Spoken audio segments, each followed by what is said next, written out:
The wind keened against the towers of Winterfell, singing through arrow slits and rattling shutters like a restless spirit eager for admittance. Dawn's first light had not yet lifted over the broken line of pines beyond the King's Road, but the castle was waking. Hearth fires cracked, iron braziers flared, and the smell of horse liniment drifted from the stables. In the great hall, stewards stirred porridge and small beer, while hounds nosed at spilled grain, their claws clicking on flagstones polished by centuries of Stark boots. Above, a handful of candles guttered in the windows of the solar where Catelyn Stark wrote to her sister, each wax-bright drop marking the slow passage of another northern morning. Outside those windows, Brandon Stark climbed. He moved sure-footed along the inner wall walk, skirting patches of rime where the night's frost had not yet yielded to the promise of spring. The courtyard below lay still and empty. Even Sir Roderick, whose discipline never flagged, had granted the guardsmen one last hour of warmth before sword drills began. Bran's cheeks were stung raw by the cold, but it was a familiar bite, no crueler than a playful nip from summer when the wolf cub wanted Bran's attention. He hunched his shoulders, burrowing deeper into a cloak of thick gray wool that flapped like a banner behind him, and reached the narrow archway leading into the first keep. The keep rose older and squatter than the newer towers of Winterfell, its basalt stones dark with lichen, its windows narrow as murder holes. Bran loved it best. There were stories in every crooked stair and crumbling parapet. Stories old Nan whispered on storm nights when thunder cracked like giants' bones. Ghosts dwelled there, the ancient servant insisted. The first king with his bronze crown stained black, and the snow-crusted shades of the original Night's Watch, who had marched south to pledge to Stark of winter long before the Andals ever dreamed of 7 gods. Bran had never seen a ghost, but sometimes when wind hissed down the spiral staircase, he fancied he could hear forgotten voices muttering in the stone. He paused at the highest landing, panting lightly. Through a broken crenel, the yard stretched below him like a parchment map. The gods' wood in one corner, its pool frozen to dull glass, the kennels, the mews, the smithy, the training yard where the clanging of hammers announced Mikken already at his forge. Farther off, the charcoal pits smoldered, gray smoke teasing the pale horizon. And beyond it all, the north, rugged, unbroken, swallowing the morning with pine-dark vastness. Bran lifted his chin and tasted the air, sweet with pine resin, sharp with frost. He felt tall up here, taller than Robb ever seemed in the yard, and certainly taller than Jon, who stood so straight one might forget he was shorter by half a hand. From this perch, Winterfell was his alone. Bran? Robb's voice floated up, muffled by distance and armored in mild annoyance. Bran leaned out. His brother stood in the yard wearing a padded jerkin, practice sword in hand. Auburn hair tousled by the dawn wind. Ray wind lurked at his heel, tail motionless, yellow eyes fixed on something unseen. Robb cupped gloved hands to his mouth. "Father wants you in the hall. Hurry or you'll miss breaking fast." Devzin Hada. Bran grinned. "I'll be down soon." "You'll be down now," Robb called back. "And use the steps, little squirrel." He rapped the wooden practice sword against a post for emphasis, then turned away, Wolf pacing at his side. Bran wrinkled his nose. Robb's new lordly airs chafed worse than wool on damp skin. It had been only 2 fortnights since father had named his eldest, the acting Castellan, while his own duties carried him south to attend the Hands tourney at Riverrun. Already Robb spoke as though the weirwood itself bowed to him. Still, Bran clambered off the treacherous parapet and took the winding stair, each tread comfortingly familiar beneath his boots. By the time he reached the hall, the household sat at long trestles lit by taper and rushlight. Steam fogged the air. Bran slid onto a bench beside Arya, who scowled at her porridge as though it had insulted her. Across the table, Sansa conversed in low tones with Janine Poole, their heads bent conspiratorially, auburn hair mingling like autumn leaves. Rickon bobbed between them, chasing bits of honeyed walnut with a wooden spoon, while Shaggy Dog dozed beneath his feet. At the high table, Lord Eddard Stark spoke quietly with Maester Luwin, their heads nearly touching. Father's beard shimmered with frost that had not yet melted from his ride along the walls. The Maester unrolled a piece of parchment, its wax seal cracked. From White Harbor, Bran heard. Lord Manderley confirms grain, reserves sufficient for 4 winters, perhaps 5 should harvests run lean. Father nodded. Good. Tell him our thanks, and that we will send men to help repair the docks come thaw. The northern coasts must stand strong together. Men? Yes, my lord. Leuven glanced up as Bran approached. Ah, here is our young squirrel. Had you lost your way atop the ramparts? Bran reddened. No, maester. Father's gray eyes studied him a moment, neither stern nor indulgent. They were eyes that missed nothing. Bran slipped onto the bench nearest the dais and reached for bread trencher and kidney pie. His stomach growled, climbing always stoked appetite. Breakfast passed in clatter and chatter. News flew on every tongue. Merchants blocked at the neck by flooded causeways. A lynx sighted near Deepwood Motte. Greyjoy reavers sailing bold as gulls along the stony shore. Bran listened, trying to piece the north together from these scraps. He felt it, responsibility, like a weight settling across his shoulders even at 10 years. One day, the north would look to Robb. And if Robb rode south or fell in battle, to Bran. The thought both thrilled and frightened him. When the meal ended, Father rose. His presence pulled the entire hall upright. Gather for weapons practice, he told the pages. Those too small for steel will drill at the butts. Bran, you will join Sir Roderick's shield wall exercises. Bran opened his mouth. Archery called more strongly this morning, but Father's eyebrows silenced him. Winter may be mild or harsh. Either way, a lord must hold a shield before he can command others to do so. Yes, Father. Arya, Ned added, softening. Needlework with the septa. Arya's groan could have shaken Wall and Winter both. The sun crawled slowly up the sky, spilling weak light across packed earth yards where men and boys shouted. Blades rang, and the odor of sweat rose sharp as onions. Bran labored in a line of bigger boys beneath Sir Roderick's watchful eye. The old knight's whiskers bristled snowy against weather-pink cheeks as he barked cadence. Bran's shield arm trembled. Each time Sir Roderick's blunted bludgeon hammered the wall of shields, pain jolted through shoulder to spine. He bit his lip and held fast. Remembering the lesson, you are not one warrior. You are the shield that guards the man beside you. Trust the wall. Trust the north. Robb strutted along the inner edge of the yard, gray wind at heel, assessing formations with an earnestness that made Bran simultaneously proud and testy. Between drills, Bran snatched gulps from a leather skin and flexed his aching arm. Across the yard, Jon Snow sparred against Hallis Mallen, the clang of practice swords quick and bright. Jon fought lean as a cat, every step a smooth swirl of motion. He disarmed Mallen with a twist that drew cheers from the watching stable hands. Jon's face flushed, dark eyes wicked with laughter, but the captain only retrieved his sword and saluted with gruff commendation. Snow moves well, Sir Roderick noted when Bran fetched a fresh round shield. Bone and sinew remember what heart commands. Watch him. Feet first always. Bran nodded, though sweat stung his eyes. He watched, and he learned. Jon's footwork became a map he traced in his mind, a pattern of shifting weight and driving hips. When Sir Roderick called next rotation, Bran planted his stance as Jon had, and let the blows glance off the curved oak rather than absorbing them. The difference felt like magic, like discovering a secret door where wind whispered of old kings and children of the forest. By noontide, muscles roared protest. The boys dispersed to the bathhouse, but Bran tucked away his shield and stole to the Godswood, craving quiet more than hot water. Needles of crusted snow creaked beneath his boots. The heart tree loomed, red leaves rustling though no breeze touched them. White bark bleeding sap, as though it yet wept for some ancient grief. Bran knelt before it. Summer trotted from between two birches, ears pricked, coat thickening to broad winter ruff. The wolf circled behind Bran and settled, pressing warm fur against his back.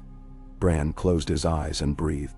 The air tasted of leaf rot and distant storms. He felt summer's heart beating, steady, unafraid, like drums beneath the world's skin. His own heartbeat slowed to match. Sometimes, if he concentrated, he half imagined he could feel the root network of the Godswood, threads of life twining through earth, upholding Winterfell as stone upheld tower. Today he sensed only a hush, yet it eased the ache in his shoulders. "Bran," he started. Father stood at the edge of the clearing, snowflakes caught like embers in his brown hair. Ned Stark moved with such quiet he might have stepped from the trunk itself. Summer lifted his head but did not growl.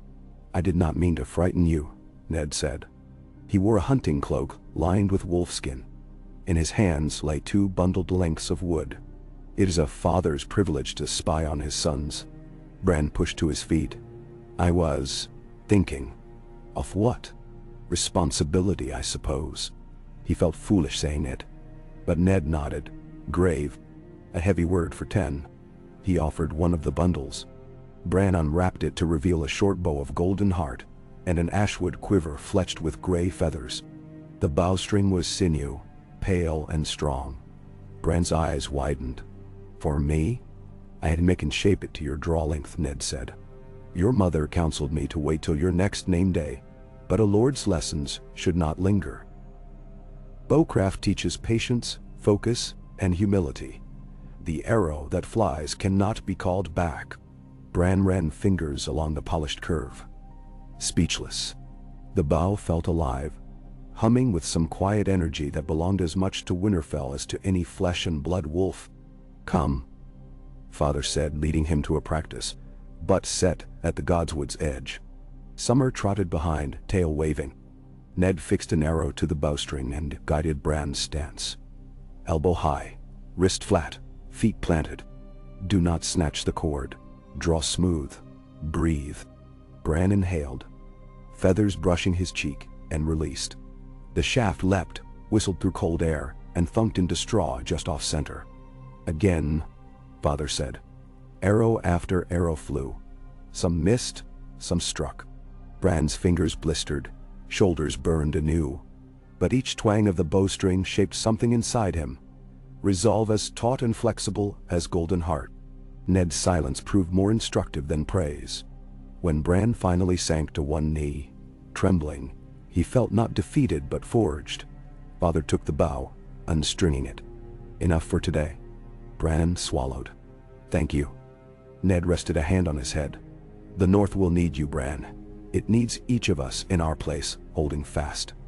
Remember that, always." Bran remembered. Late that afternoon, a horn sounded from the gatehouse. Messengers arrived from Deepwood Motte, cloaks caked with trail mud and ice.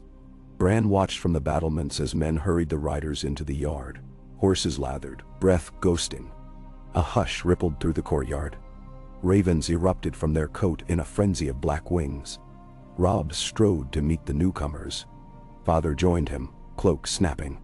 Words passed too low for Bran to hear, but he saw the muscles tighten along Robb's jaw. The garrison murmured. Wildlings raiding, ships sighted, hostages taken. Bran's stomach churned with a brew of excitement and dread. He longed to race down and demand news. Yet something kept him rooted. A sense that one day he would stand where Robb stood now, and he must learn by watching. The council met in the solar till lamplight glowed behind tapestried windows. Bran paced the yard, Summer trotting at his heels. Moonrise silvered the battlements before the door opened, and Father emerged, face lined with weariness. Bran hurried to intercept him. "Father, what's happened?" Ned looked down, the wrinkle between his brows deepening. Ironborn have burned a fishing village near Torrens Square. No lives lost. Thank the gods. But they send a message all the same. Nari. Reavers. Bran's mind burst with images of mailed men wielding axes. Ships black-sailed, sliding through night. Yes, a small longship, likely scouting. Lord Tallheart requests additional men. Ned's gaze strayed to the dark sky where western horizons shimmered faintly with aurora. The Kraken stirs and the north must be ready. "Will you ride?" Bran asked. "Not this time. Deepwood's men will answer. But I will send riders to every holdfast from Bear Isle to Widow's Watch." He set a heavy hand on Bran's shoulder. "And I will trust my sons to keep the watch here." Bran felt the weight of that trust like mail settling across collarbones. He squared his shoulders. "We will, Father." Ned's smile was tired but proud. I know. Days became a chain of drills, studies, and small discoveries. Bran hunted with father along the Wolf's Wood edge, learning to read spoor and broken branches. He rode patrols with Jory Castle, listening as the captain quizzed him on the names of every tenant farm between Winterfell and the Barrow lands. He learned to knot a wound dressing, to count coin for tithes, to gauge the temper of an angry peasant by the set of his shoulders more than his words. At night, he dreamed.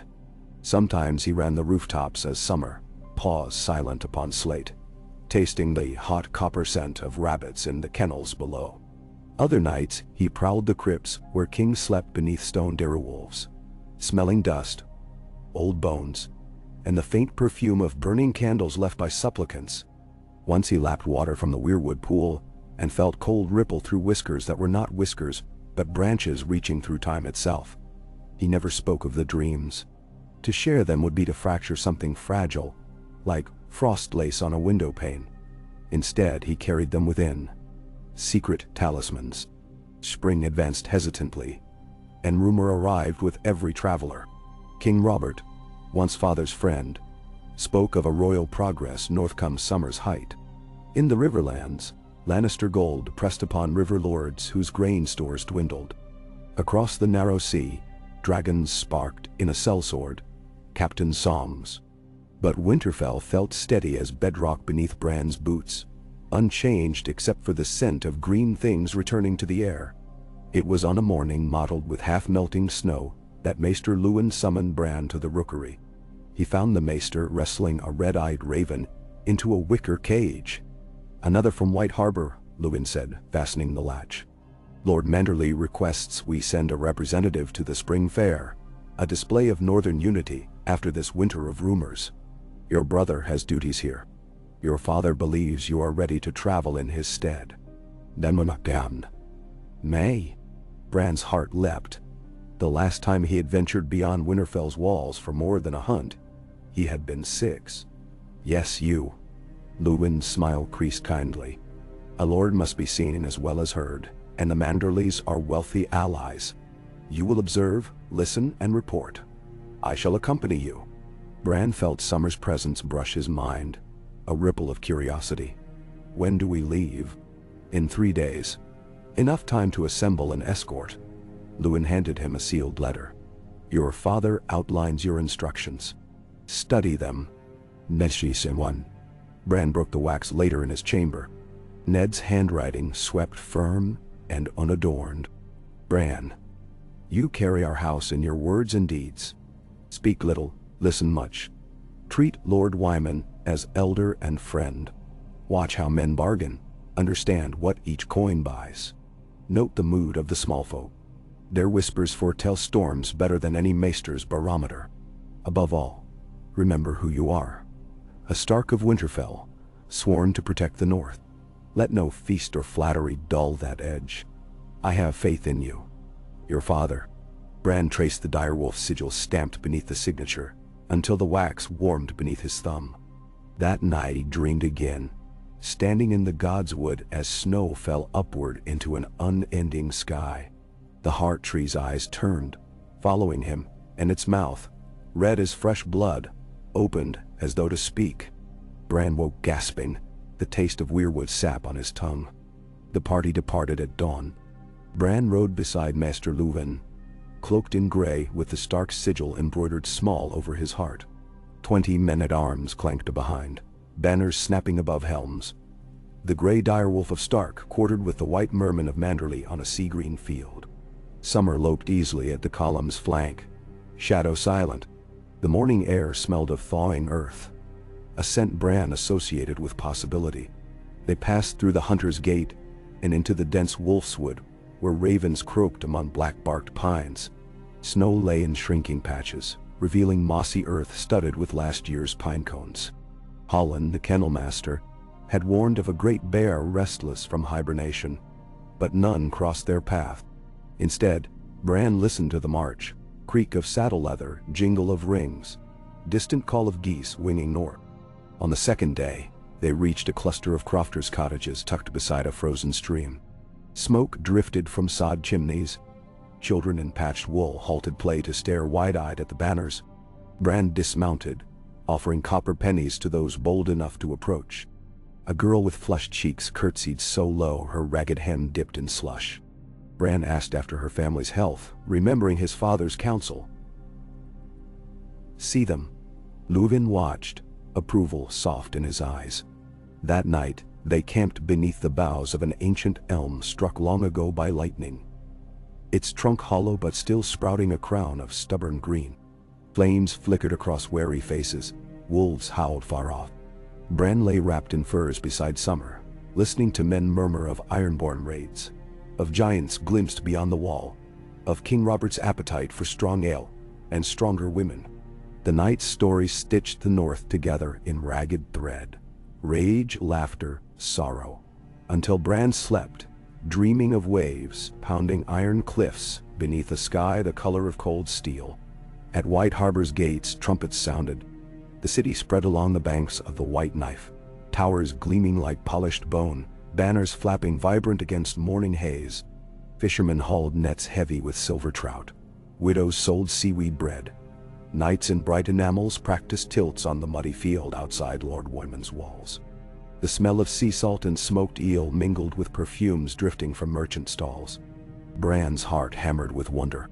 Lord Wyman manderly greeted them in the merman's court, massive hands glittering with rings, belly straining silk. "Welcome, young Stark," he boomed, voice warm as hearthfire.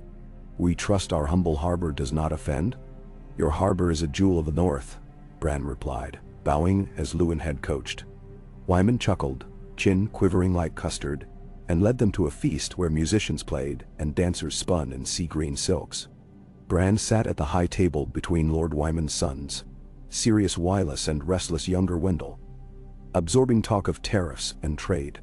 Wylus quizzed him on Winterfell's glass-hot greenhouse yields. Wendell described the teeth of a monstrous lionfish caught off Skagos.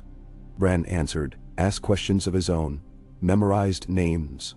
Lady Manderley's cousin Burley, Sir Marlon of the Sisters, the skinny Bravosi spice merchant, whose laughter sounded like clinking coin. Afterward, Wyman guided him onto a balcony overlooking the moonlit harbor. Lanterns shimmered upon black water. Ships bobbed like slumbering beasts. "This," the Lord murmured, "is why the North endures. Stone walls crumble. Kings rise and fall. But men must eat, trade, dream.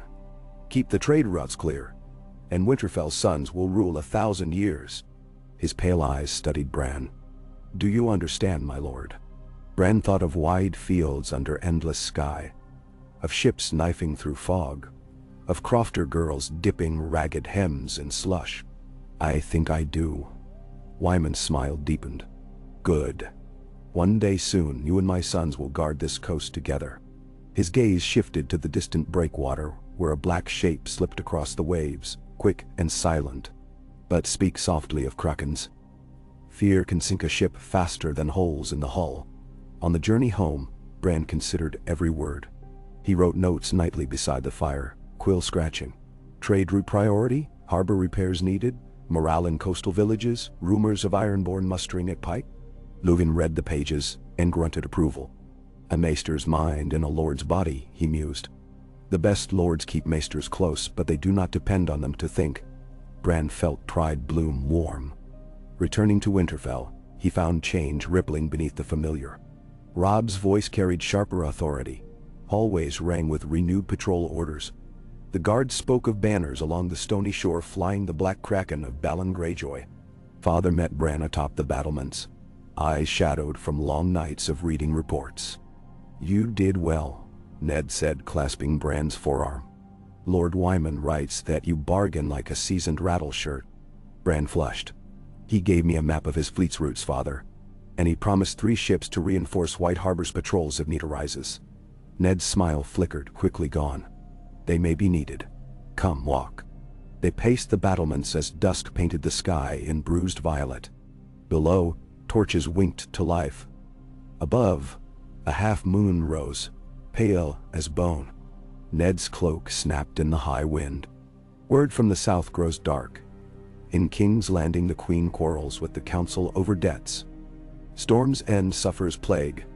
At River Run, rumors say Hoster Tully's health fails. His voice ached with worry. And on the Western Isles, Balon Greyjoy sharpens axes. Bran stared at the horizon where night swallowed the last of orange glow. Will there be war? There is always war. Somewhere. Ned's answer drifted like the wind itself. Our duty is to keep it from our people's doors. Tell me what you observed at White Harbor. Bran recited his notes, hands gesturing with growing confidence. Father listened, questions probing deeper. Which merchants seemed most fearful? Which lords drank too heavily, spoke too loudly? Bran answered until the chill crept through his boots, and the conversation felt less like lesson and more like strategy. When they parted, Bran lingered, hands on cold stone.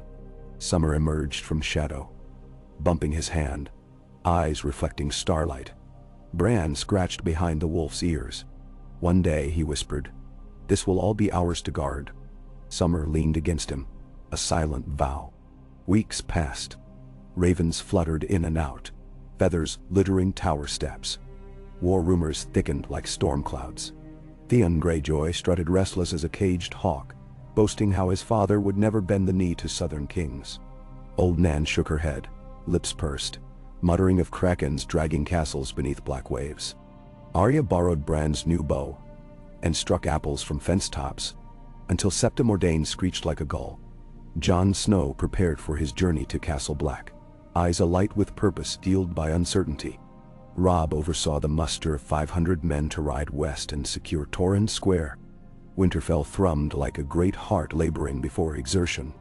On the eve of Jon's departure, the household gathered in the great hall for a farewell feast. Bran sat beside his half-brother, half listening as Robb and Theon argued over the merits of tall shields versus long axes. Jon's gaze tracked the rafters as though already following the flight of the last southbound raven. When the music swelled, a slow, haunting song of old winter, Jon leaned close. "Do you still climb the towers?" he asked softly. "Whenever I can," Bran admitted. Jon's smile flickered. "Be careful." He hesitated. "The world is changing faster than we know. One misstep." Bran felt a shiver unrelated to cold. He remembered his earliest climbs. How narrow the stones, how sheer the drops. Yet the pull of upward motion still thrummed in his veins. "I will." Jon clasped his shoulders. "You'll be Lord of Winterfell someday, Bran. Promise me you'll remember the small folk when you sit that chair." "I promise," Bran said. It felt heavy, that promise, like iron links forging about his heart. Outside, snow sifted like dust beneath pale stars. Jon left before dawn, riding beneath guards' torches that painted his cloak gold where it overlapped with black. Ghost padded beside his horse, white in the gloom. Bran watched from the battlements until both man and direwolf dwindled to pale specks swallowed by the King's Road. Then he descended and walked the silent yard where Jon's footprints already blurred under thin, fresh snow. He found Father in the crypts. Candles flickered between stone kings, casting direwolf shadows large as giants. Ned Stark knelt before the statue of his sister Lyanna, hand resting upon cold stone fingers. The air smelled of dust and something older. Despair buried but not forgotten. Father did not turn when Bran approached. "She was wild." "Like Arya," Ned murmured after a long silence. "And gentle, like Sansa. All my children wear her fragments." Bran hesitated. "I miss Jon already." "As do I. The wall is far." Ned rose, eyes red-rimmed. "But he will find brothers there." He looked at Bran. "And you will stand true here, for him and for all of us." Bran swallowed. "Yes, Father." They climbed up into night, whose stars glittered sharper than spear points, as though the sky itself prepared for battle. Summer's coat shed winter thickness for sleek summer shine. Wheat turned green in the fields south of the King's Road. Wolf pups yipped in the kennels. Yet the rumors grew. Ironborn raids along Flint's Finger. Merchantmen vanished in the Bight, Lannisport arming galleys. Bran helped Robb draft letters summoning bannermen to Winterfell come midsummer.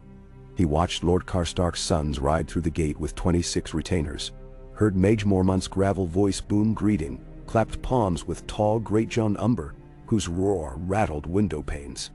The courtyard overflowed with banners. Sunburst of Karstark, Black Bear of Mormont, Roaring Giant of Umber, till Winterfell resembled a forest of colored cloth.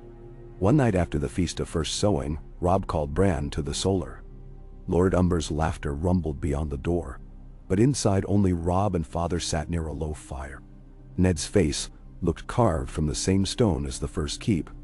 "Sit," he said. Bran obeyed, heart thumping. "There will be war," Father began, voice quiet as snowfall but hard as iced iron.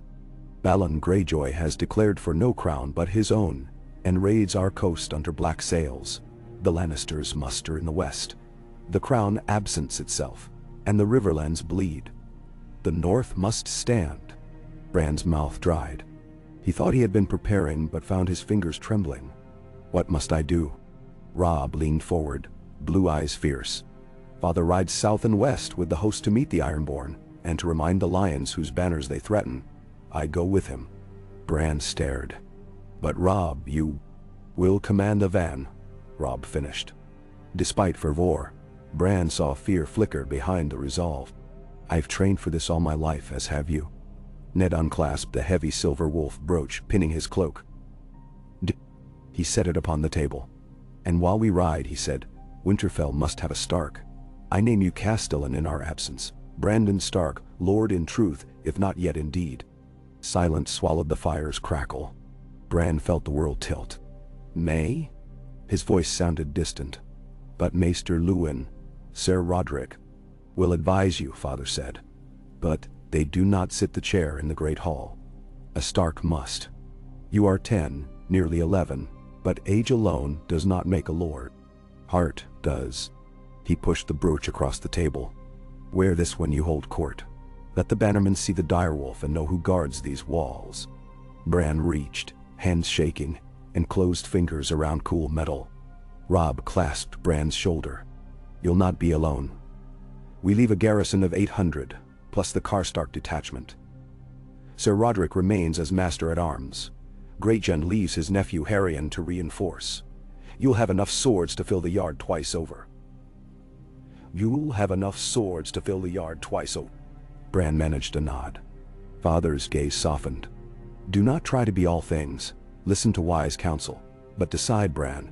In indecision is defeat." He stood and drew his son into a fierce embrace. Bran pressed his forehead into fur-lined cloak, inhaling the scent of pine and leather and something indefinably Ned, steadfast, melancholy, utterly northern. When they parted, Bran walked the dim corridor clutching the brooch until its edges dug crescents into his palm. Summer paced at his side, golden eyes watching. Later, alone in his chamber, Bran fastened the brooch to his doublet. The silver wolf's head gleamed in candlelight, jaws bared.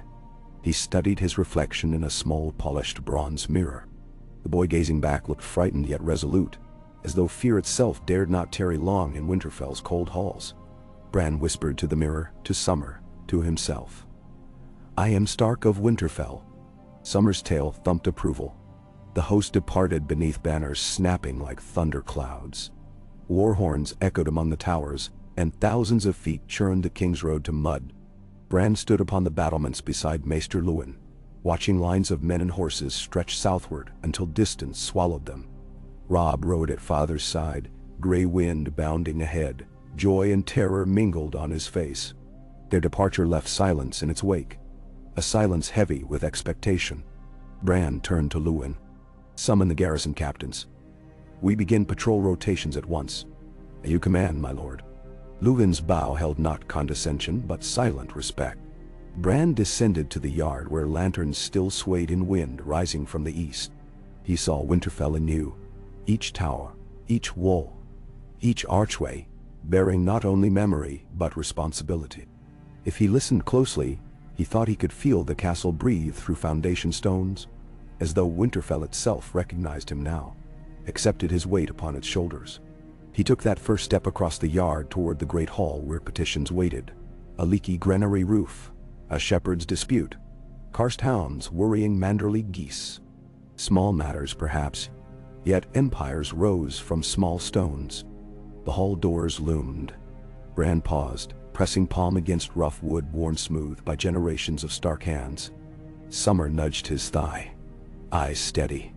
Bran pushed the doors open and entered, the silver wolf brooch catching light like new forged hope. He felt the eyes of Winterfell upon him. Smith and steward, guard and stable boy, babe in arms and gray-haired nurse. All waiting, all trusting. Bran lifted his chin, heart hammering its north-beat drum. "Who comes before the Lord of Winterfell?" he asked, voice echoing along rafters older than recorded time. It did not crack. And so Bran Stark, who never fell, began to rule. Hui K. Smoke from Winterfell's chimneys rose straight and unwavering into a pale blue sky, as Bran Stark took the high seat for the first time alone. The chair felt broader than it had when Father or Robb occupied it, as though the weirwood carved arms had stretched in the night to test the reach of their new master. He settled his shoulders, the silver direwolf brooch cool against his breastbone, and let his gaze travel the length of the hall. Sunlight, slanting through the upper windows, caught motes of dust and the dull sheen of steel, where mailed shoulders showed beneath house surcoats. Figures shifted, boot heels scraping ancient stone, yet an expectant hush lay over them all. Maester Luwin stood to Bran's right, Sir Roderick to his left, and beyond them, Sir Stevron, Harry Umber, and Hallis Mullen formed a half-circle, silent as pillars. Across the rush-strewn flags 3 small folk waited. A shepherd with wind-reddened cheeks, a stout brewer in a patched leather apron, and a girl no older than Arya, her freckled hands twisting the hem of a too large cloak. Bran drew a steadying breath. "Who seeks judgment of Winterfell?" His voice rang higher than Father's, yet clear. The shepherd stepped forward, tugging his forelock. "Lord, last 7 night a pair of grey wolves slaughtered 3 o' my ewes north of the Barrow track. We ask for coin from the castle stores, or a loan o' lambs to see us through." Bran felt Summer's question brush the edges of his mind. "Wolf? Not ours." He pictured the little flock penned against a scraggly hill. Snowmelt turning the ground to sucking mire, the lean shape of hunger-driven wolves slipping through black furs. Were the beasts taken? Nay, my lord. Tracks led to the river. Thin prints, one lame on the hind foot. Dante. Bran glanced at Sir Roderick, who stroked his snowy whiskers. "We can spare 2 hogshead of oats and 3 lambs from the castle fold. We'll also send a pair of spearmen tomorrow to set traps along the riverbank." The old knight nodded, but waited. Choice lay with Bran. He weighed possibilities. Wolves calmed by easy prey near Winter Town could grow bolder come hunger, and letting the flock starve might send the shepherd's whole family south begging, or worse, into Lord Bolton's reach. "Sir Roderick's plan is sound," Bran said. "But see the traps are checked each dawn so the lambs serve as bait no longer than needful. When the pelts are taken, half go to the shepherd to sell at White Harbor." The man's eyes widened. "Half, my lord. That's rich wool. The rest will line cloaks for our sentries," Bran replied. "Warm guards keep warmer villages." Relief wreathed the shepherd's features. He bowed, and as he turned away, Bran glimpsed the quick movement of his thumb, tracing a small circle over his heart. A blessing for the old gods. The brewer's petition proved trickier. 3 casks of barley owed by the Flints of Widow's Watch had not arrived, delayed by flooded fords. Without them, spring ale could not be brewed in time for barter at Torrhen Square Fair. Bran knew ale kept tempers low among soldiers, and the brewer's family had served Winterfell near 100 years. But grain stores ran leaner each week while the host campaigned. He asked questions. How much barley remained from winter's stock? How long before the roads might dry? What another 2 weeks' delay would cost in coin and goodwill? The brewer answered with plain honesty, his palms raised rather than hidden, and Bran decided, "You may draw 5 bushels from the keep's storehouse. In return, you will brew a half-dozen small casks of dwarf ale for the infirmary, and teach 2 of Maester Luwin's acolytes your method for preserving wort without souring. When Lord Flint's grain arrives, it is repaid double." The brewer's brow knitted. Doubling the debt would sting. But he bowed all the same, recognizing fairness beneath the firmness. Last in line stood the freckled girl, toes skimming the rushes. She would not look up until Bran prompted. "Speak freely." Lord, my brother Joss was took by the night watchman." She faltered at Bran's blink of confusion. "Not Black Crow's castle watchman, what guard Wintertown on market days. They say he stole a silver buckle off a Southron merchant's pack. But Joss swore the buckle was his, earned for felling 2 spruce for the snows." Bran glanced toward Ser Stevron, who oversaw the town's guard. The Karstark's thick brows drew close. "The lad lies. He offered no proof, nor the coin to pay fine." "How old is your brother?" Bran asked. 11, Mord. Near Bran's own age. He signaled for the girl to step aside while the merchant was fetched. The weight stretched under the hall's restless quiet. Bran studied the woven banners drooping from wooden rafters, every direwolf stitched by mothers long turned to dust. Responsibility, father had called it, and Bran felt the words settle like a second skin. At last, a tall man in striped volantine silk strode into the hall, brown face pitted by old pox. He produced a folded bill of sale for 10 silver buckles bought in White Harbor 2 moons past. 9 remained. The 10th lay in Ser Stevron's glove. Bran examined merchant and metal both, then asked the foreigner to step back while the freckled girl approached. Did Joss truly fell spruce for a forester? Sir Wayne's man Benham gave Joss the buckle after the wood was stacked. Sir Roderick sent a page racing to find Benham. Time slid by, whispers rustling like dry leaves. Bran kept still, face schooled calm, though his leg twitched beneath the chair. When the page returned with Benham, a stooped man smelling of pine tar, truth emerged. He had indeed promised reward, but lack of coin forced him to barter. The buckle he surrendered had been bought off a passing trader in the Wolfswood camps. Merchant and woodcutter exchanged heated words in a tongue more gesture than language. Bran sliced through. Ser Stevron will hold the boy one more night. At dawn, Lord Umber's master smith will melt down silver from the next unlucky poacher's fine into 10 equal buttons. 5 go to the Volantine for his missing piece, 5 to Joss as satisfaction for wrongful arrest. The merchant's loss compensated, the boy's honor restored. Henceforth Benham keeps to coin he possesses, not promises he cannot pay. Denateinance. The foreigner's expression soured, but he accepted. Guard, escort, and all. The freckled girl shot Bran a shy, grateful glance before scampering after. When the hall emptied, and only banners murmured overhead, Bran slumped. Maester Lewin handed him watered wine. "A fair morning's work, my lord." Bran swallowed. It felt like a moon's worth. Governance always feels heavier when born first time. Lewin's chain links tinkled as he bent. "Yet you carry it." Bran hoped so. But even as another day's petitions concluded, a darker weight pressed close.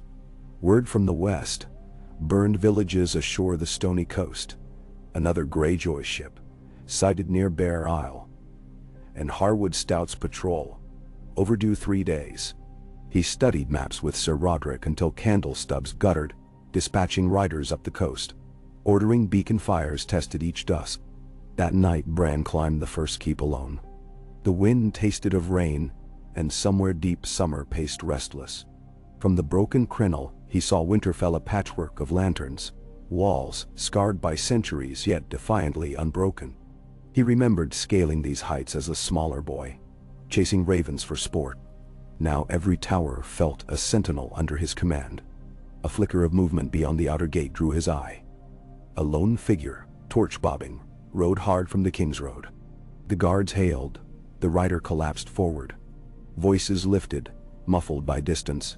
Bran's stomach tightened. He spared no time for stairs, choosing the straight path.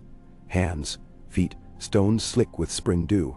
Summer's alarm brushed him as he slid down a vine-draped balcony onto a parapet, and from there to the guard walk, ignoring scraped palms and a fresh tear in his sleeve.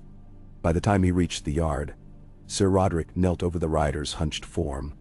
Mud plastered the man's cloak. Dark stains seeped from beneath. Bran pushed through the cluster of men. The messenger was Torhin Riswa's eldest, Jother, one of the scouts sent west. He clutched a roll of sodden parchment, thrusting it up. Sir Roderick eased him back, revealing a quarrel lodged deep between ribs. Bran knelt. "Jother, can you speak?" "Ships," the man rasped, voice froth thick. "9, maybe 10. Black sails," Kraken's eye read. They took Flint Cliffs at tide's dawn." He coughed, spittle pink. "Women fled inland. Men cut down. Fires, gods, the screams." He sagged. Maester Luwin rushed with cloths and milk of the poppy, but already breath fluttered shallow. Bran gripped Jothar's cold fingers until they relaxed forever. Around him, guards shifted in grim salute. Fire from a smithy spark leapt and died. Bran rose, tearing open the parchment. Ink ran in ragged streaks, but the words emerged. Flint Cliffs burned. House Stout retreating east with refugees. Ironborn on 3 beaches. Send men, or all lost. Bran's pulse hammered. He felt Summer's growl echo through his bones, low and building. He faced Sir Roderick, voice brittle with urgency. "Rouse every captain. We ride by dawn." The old knight hesitated. "My lord, your charge." "My charge is the north." Bran's hand found the dagger at his belt, ceremonial but weighty. "We cannot wait for father." Sir Roderick's eyes searched him, perhaps seeing both boy and lord. Then he saluted. "As you command." Within an hour, Winterfell buzzed like a hornet's nest. Torchlight streaked walls as runners sped between armory and stables. Smiths hammered rivets into mail. Grooms rubbed down destriers, trembling with the scent of haste. Arya appeared near the kennel arch, wrapped in a dark cloak, needle at her hip. "You're really going?" "I must." Bran's voice trembled only a little. "Keep mother calm. Help Maester Luwin with the sick if the wounded come." "Me? I'm coming." "You're not." She set her jaw. "I can ride as well as any squire, and better aim than half your archers." "It is an archery contest, Arya." A flash of hurt crossed her gray eyes. Bran softened. "I need you here. If raiders slip past, someone must guide the small folk to the crypts. They'll follow you." Arya scowled, but at mention of small folk her shoulders lowered. "Fine, but you'd best come back." He managed to smile. "I will." In the great hall, Sansa confronted him with calmer, cooler poise. "I have copied father's inventory of linens and herbs. Your wounded will not lack bandages." She kissed his cheek with surprising firmness. "Remember, a lord's courage feeds his men more surely than bread." Lines of riders clattered beneath the arched gate, while dawn still hid behind the eastern hills. Bran wore boiled leather under a gray cloak, clasped by the silver wolf. His horse, an iron-colored gelding named Fog, stamped, sensing adrenaline. Sir Roderick bore the Stark banner. Harry and Umber carried the roaring giant. Sir Stevron, grudging but steadfast, added the Karstark sunburst. 300 mounted spears formed their vanguard, followed by 200 archers and 50 supply wagons. It was not Winterfell's full garrison, no castle is left naked, but enough to sting. As hooves thundered over the drawbridge, Bran twisted in the saddle. On the battlements, Arya's small figure lifted an arm. Behind her, the Heart Tower's window glowed where Sansa surely prayed. Bran faced forward, heels pressing Fog's flanks. The north unrolled, mist-shrouded and vast. They rode hard. Crows burst from roadside carcasses. Frogs croaked in thaw-swollen ditches. By nightfall they gained Tall Tree Hill, where fires of refugees glimmered below, like scattered jewels. Sir Roderick advised rest, but Bran pushed on, hearts fueled by the iron certainty of youth. The second dawn rose red as a fresh wound. Smoke smeared the horizon. Bran smelled it before he saw. Burnt pine, scorched thatch, a whiff of tallow that brought bile creeping. Scouts returned with grim faces. Ironborn skirmishers sighted 2 leagues west, a party no larger than 30 yet ruthless. Bran ordered archers into the hills, cavalry to flank, infantry to hold the road. He rode with Harry and Umber at the fore, Summer pacing unseen through underbrush, a shadow beside him. Battle met them in a ravaged pasture where ewes lay gutted and a croft's charred frame slumped like a broken rib cage. The Ironborn advanced in leather scales and salt-stiff cloaks, axes catching dawn spark. Their captain, a tall man with hair bound in seaweed braids, laughed as Bran's banner unfurled. "Pups, come yapping from their den," he roared. "Break their necks." Bran's throat dried, yet training steadied him. Feet in stirrups, spear angle low. "Remember Roderick's lessons. Distance, drive, withdraw," he shouted, voice raw, "for Winterfell," and spurred fog. The first clash rang like smith's hammers on anvil. Lances splintered. Axes skittered off shields. Bran couched his spear at the sea captain, who batted it aside, but fog barreled on, shoulders slamming the reaver's chest. The man toppled. Bran wheeled, unsheathing the small longsword Robb had gifted him last name day. It felt light yet alive in his hand. He parried a wild swing, glimpsed Harrion's destrier trampling another raider, then Sir Roderick's aged blade hewing down beside him. Summer erupted from the tree line, silver fur streaked with dirt, fangs closing on a hamstrung axeman. Noise blurred. Bran's world shrank to edge and breath, and the rhythm of Fog's muscles beneath saddle leather. He saw panic in the reaver's eyes as archers' shafts rained, as northern spears locked shield wall tight. Within minutes, it was done. 10 Ironborn lay sprawled among the dead ewes. The rest fled toward distant cliffs. Bran's forces did not pursue. Their true aim lay ahead. He dismounted, legs trembling, sword slick. The sea captain gurgled curses from blood-foamed lips. Bran knelt despite Sir Roderick's protests. "Why Flint Cliffs? Why not?" The man spat red. "Your people fight. They die. Islands take what land forgets. Who commands you?" "Balon Greyjoy commands the sea." His eyes glazed. "Stark boy, hear the tide. It rises. Then no more." Bran wiped steel on grass and stood. Sir Roderick clasped his shoulder. "You fought well, my lord." "War isn't won in fields like this," Bran answered, gaze on smoke ahead. "We must reach the cliffs before tide turns again." They found Flint Cliffs a skeleton of itself. Cottages blackened, the small watchtower collapsed, nets and boat frames aflame. Stragglers huddled beneath a rocky overhang, mostly women, children, 2 maimed fishermen. Bran dismounted before them. A girl with soot-smeared face stared hollowly at his sigil. "Where are the Ironborn now?" he asked. "Gone east by ship," murmured an old crone, "taking 6 folk chained." Bran swore under breath. He ordered Maester Luwin's supply wagons forward, converting them into triage shelters. Water, bread, blankets were dispensed. Archers set watchpoints along headlands. Harrion Umber's men combed the charred village, slitting throats of wounded raiders left behind. At dusk, Bran sat beside a beached longboat half-burned, scanning gray waters. Foam rolled in, hissing secrets. Summer sat close, white teeth bared to the salt wind. Bran felt exhaustion seep into marrow. He had not slept since Winterfell, nerves wound tight. Yet he could not close his eyes. Each blink replayed flames, screams, the sea captain's dying smile. "Rest," Maester Luwin coaxed, settling beside him with a cup of willow bark tea. "Tomorrow we rebuild palisades. The folk will need your voice more than your sword." Bran sipped, bitter liquid grounding. "I keep seeing their faces, Maester." "As will you always." Luwin's sigh steamed in cold air. "A lord who forgets the cost of steel soon squanders lives. Remember, but do not drown." Bran nodded. Unshed tears burned dry by wind. Summer's head pressed into his thigh. He stroked the wolf's fur, drawing comfort from its steady warmth.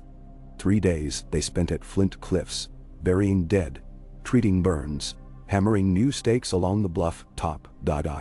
Sir Roderick drilled able villagers with spears. Harrion oversaw a stone signal hearth, its tower built from the watchtower's rubble. When an Ironborn scout ship edged near the bay on the second night, Bran ordered beacon flamed bright and horns blown. The ship sheered off into dark without landing. Confidence kindled among the folk like sparks on dry grass. On the 4th dawn, ravens arrived. 2 One bore Father's seal, the other White Harbor's. Ned wrote from Barrowton. Engagement with Greyjoy longships off Cape Kraken ended in victory, but father's horse took arrow. He led pursuit inland, Robb at his side, losses light. He commended Bran for swift response, and bid him hold the coast until reinforcements under Sir Helman Tallhart arrived. Lord Wyman's letter pledged 3 supply caravels, laden with fish, rye and timber, bound north as soon as tides favored. He praised Bran's courage, though the words clearly served to reassure father and bannerman alike that Winterfell's young Castellan did not shrink. Relief warmed Bran more than the hearth. Yet worry lingered. News from the Riverlands spoke of Lannister raiding parties, torching villages along the Red Fork, and rumor placed Tywin himself mustering at Harrenhal. The realm cracked like spring ice, fissures widening each day. Bran left a garrison of 50 within Flint Cliffs, commanded by Stevron Karstark, and rode east along the coast, inspecting watchposts. At Sealskin Point, he found the beacon unlit and discovered 2 guards drunk on stolen cider.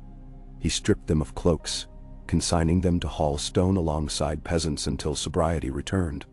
Word spread fast, stark justice unflinching even when lords rode elsewhere.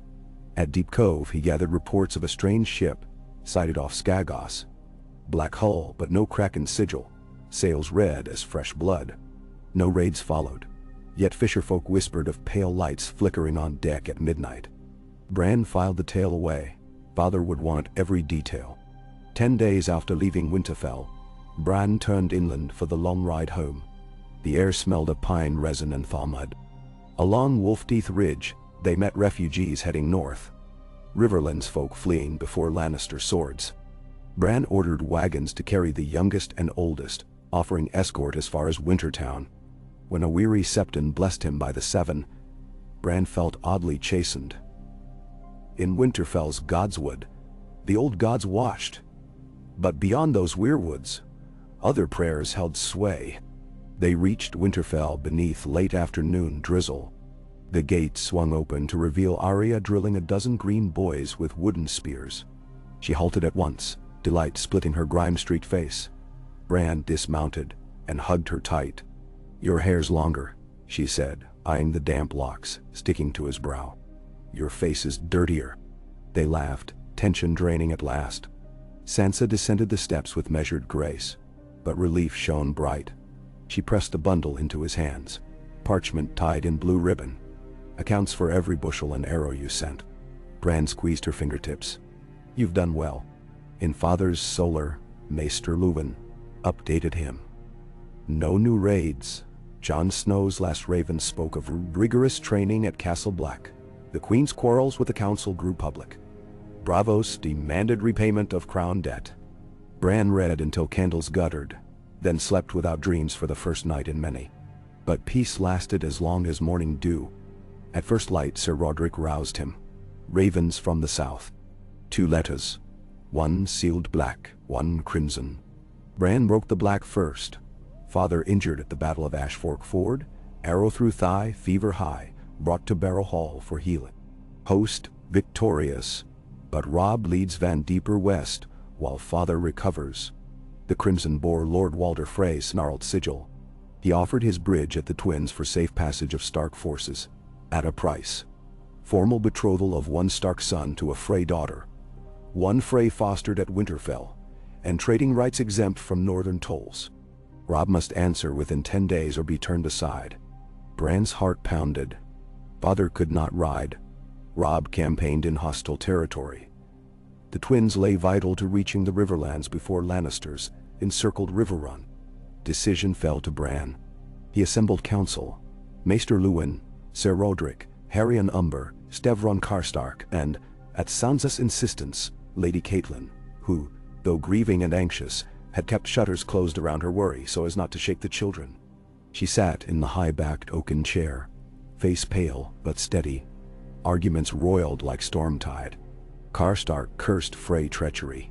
Umber swore to swim the Green Fork rather than bow to that weasel-cheeked lord.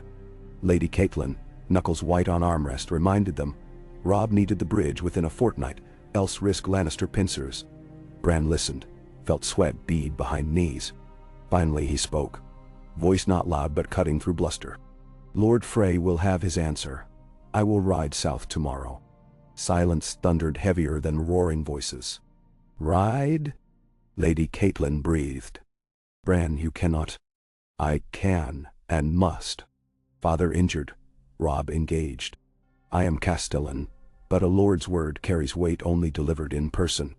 The crossing cannot be left to ravens." "Nah." Sir Roderick began. "The journey." But Bran raised his hand. "Winterfell's garrison stands at 800. Harrion remains commander. Maester Luwin advises. Arya and Sansa coordinate supplies. I ride with 50 picked men, swift and light. Some are at my side." Karstark's mouth twisted. The boy thinks himself grown. Bran met his gaze. "I think myself Stark." Lady Catelyn closed her eyes, and when she opened them, grief glimmered but pride too.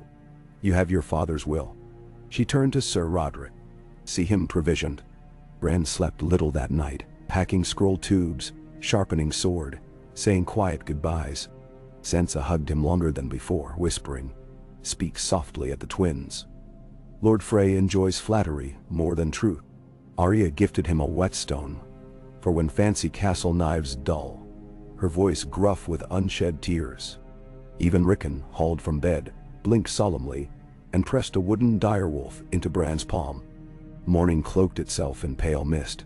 Bran parted Winterfell's gate, flanked by 50 horse, banners streaming silver and gray.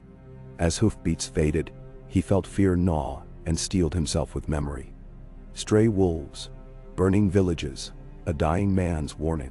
He had faced these, and would face Lord Frey's demands. The twins might mark a crossing not only of rivers but of boyhood into something sterner. They rode south along the King's Road's cracked spine, earth damp, air humming with larks. At night, Bran studied father's maps, rehearsed negotiations. Offer modest dowry, accept a Frey foster, but promise no Stark groom until Robb could choose.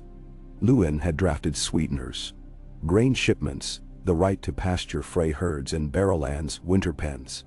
Bran practiced phrasing until stars wheeled overhead. On the 5th day, a rider flagged them east to a farmstead burning, banners unseen. Bran led a detour. They found charred beams and bodies, the sigil of Housepiper hacked into barn door. Lannister outriders had ranged farther north than feared. Bran ordered burial, marked the spot on maps, and loosed a raven to father. Each mile south felt more contested. When the bridge towers of the twins rose upon the horizon, dusk painted the stones in blood and amber. Horns sounded. The eastern gate yawned like a beast's mouth. Lord Frey did not greet them. Instead, his 5th son, of uncertain name, escorted Bran across echoing courtyards to a chamber, hung with blue banners, smelling faintly of mildew.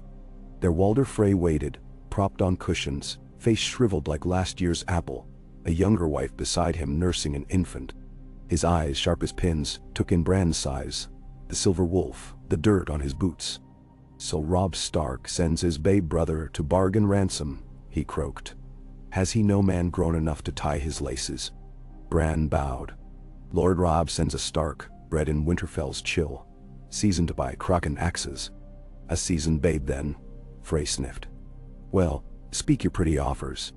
Bran calmed breath. He described Riverland's plight, Stark resolve, the debt of the realm to Frey for holding the crossing. He offered fosterage, trade, a future match unnamed until sons and daughters both obtained years and wisdom. Frey punctuated each clause with throat clicks, eyes glinting. Finally, the old man raised a trembling hand. "Promises, puffs of wind. I want blood-tied binding before I lower chains on my bridge." He leaned forward. "Your brother shall marry one of my granddaughters before harvest's end. Choose which, sign agreement, and you may pass." Bran's stomach plunged. Robb, wed by decree. The host could not wait months to fetch another bride. He debated stalling, but the Lannisters closed fast.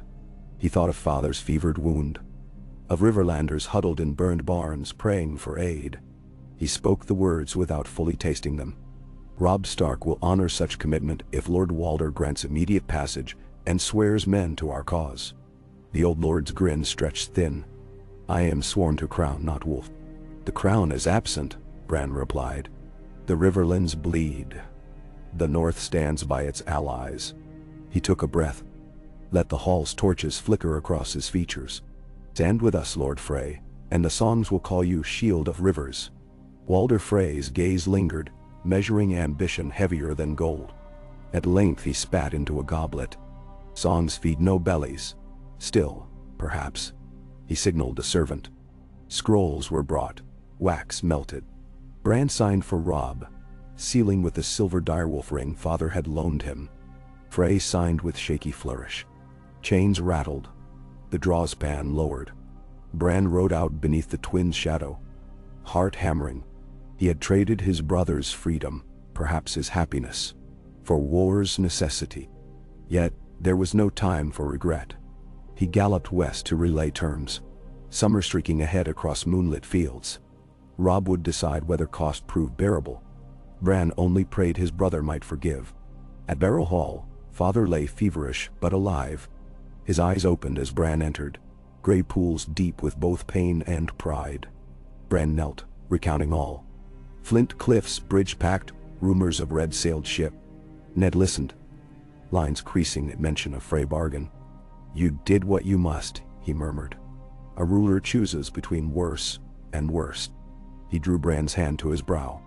You carry Winterfell well, my son. Bran bowed his head, tears finally spilling, unseen in firelight.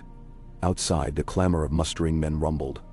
War rolled on, and Bran Stark, who had never fallen, now bore its weight upon young shoulders, grown broader than any dreamed, the day he climbed the first keep. In K.D.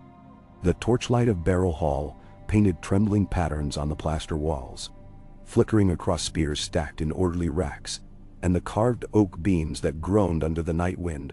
Some of the barrows outside the keep were older than recorded northern history, tomb mounds of unknown kings whose bones had long since turned to dust. Bran had felt their silent presence when he first arrived, as if every grassy hillock surrounding the fortress were a sleeper's knuckle pressing up beneath a green blanket. In the small hours, when Maester Colwyn's draughts at last lulled his father into a fever-shallow doze, Bran sometimes slipped beyond the palisade and stood upon those mounds.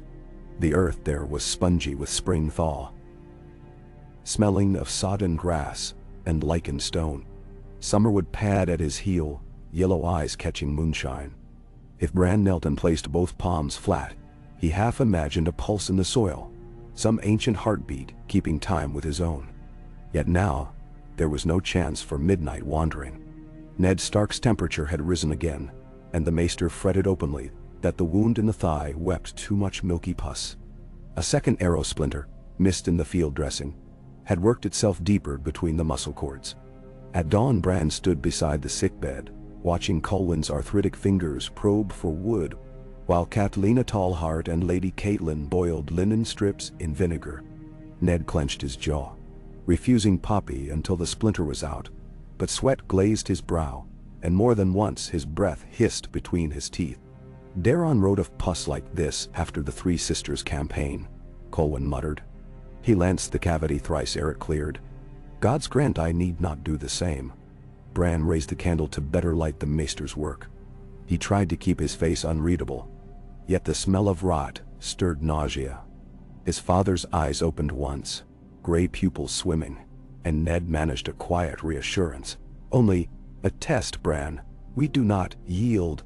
The words wavered, but the determination behind them cut through Bran's dread. When the splinter came free at last, no thicker than a quill shaving, blood and yellow fluid burst across the linen. Catelyn pressed fresh cloths. Colwyn stitched, and Ned swallowed the poppy seed wine without further protest. Afterward, the maester slumped, trembling almost as badly as the patient. Bran thanked him, then drew the shutters wide, so cool dawn, air could sweep the chamber. Somewhere outside, a rooster crowed. 2 hours later, he convened council in the dusty feasting room, a place of cracked rushes and spiders' webs that Barrow Hall's castellan had never bothered to properly dress.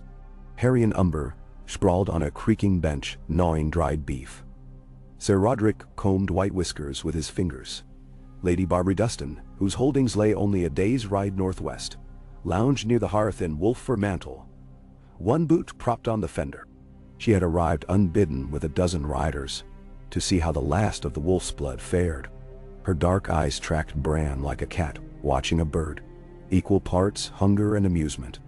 Maester Luwin unfurled a map. We have 3 matters most pressing. First, Lord Walder Frey's terms and the need for Robb's ascent. Second, Lord Tywin's movement out of the Westerlands. Reports place him marching on the Trident with 25,000 men.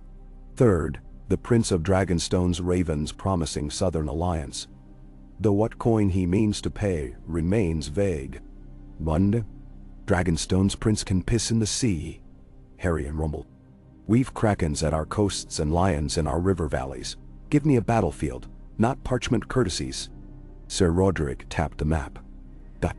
If Tywin crosses the Trident near Maidenpool, he puts River Run between Anvil and Hammer.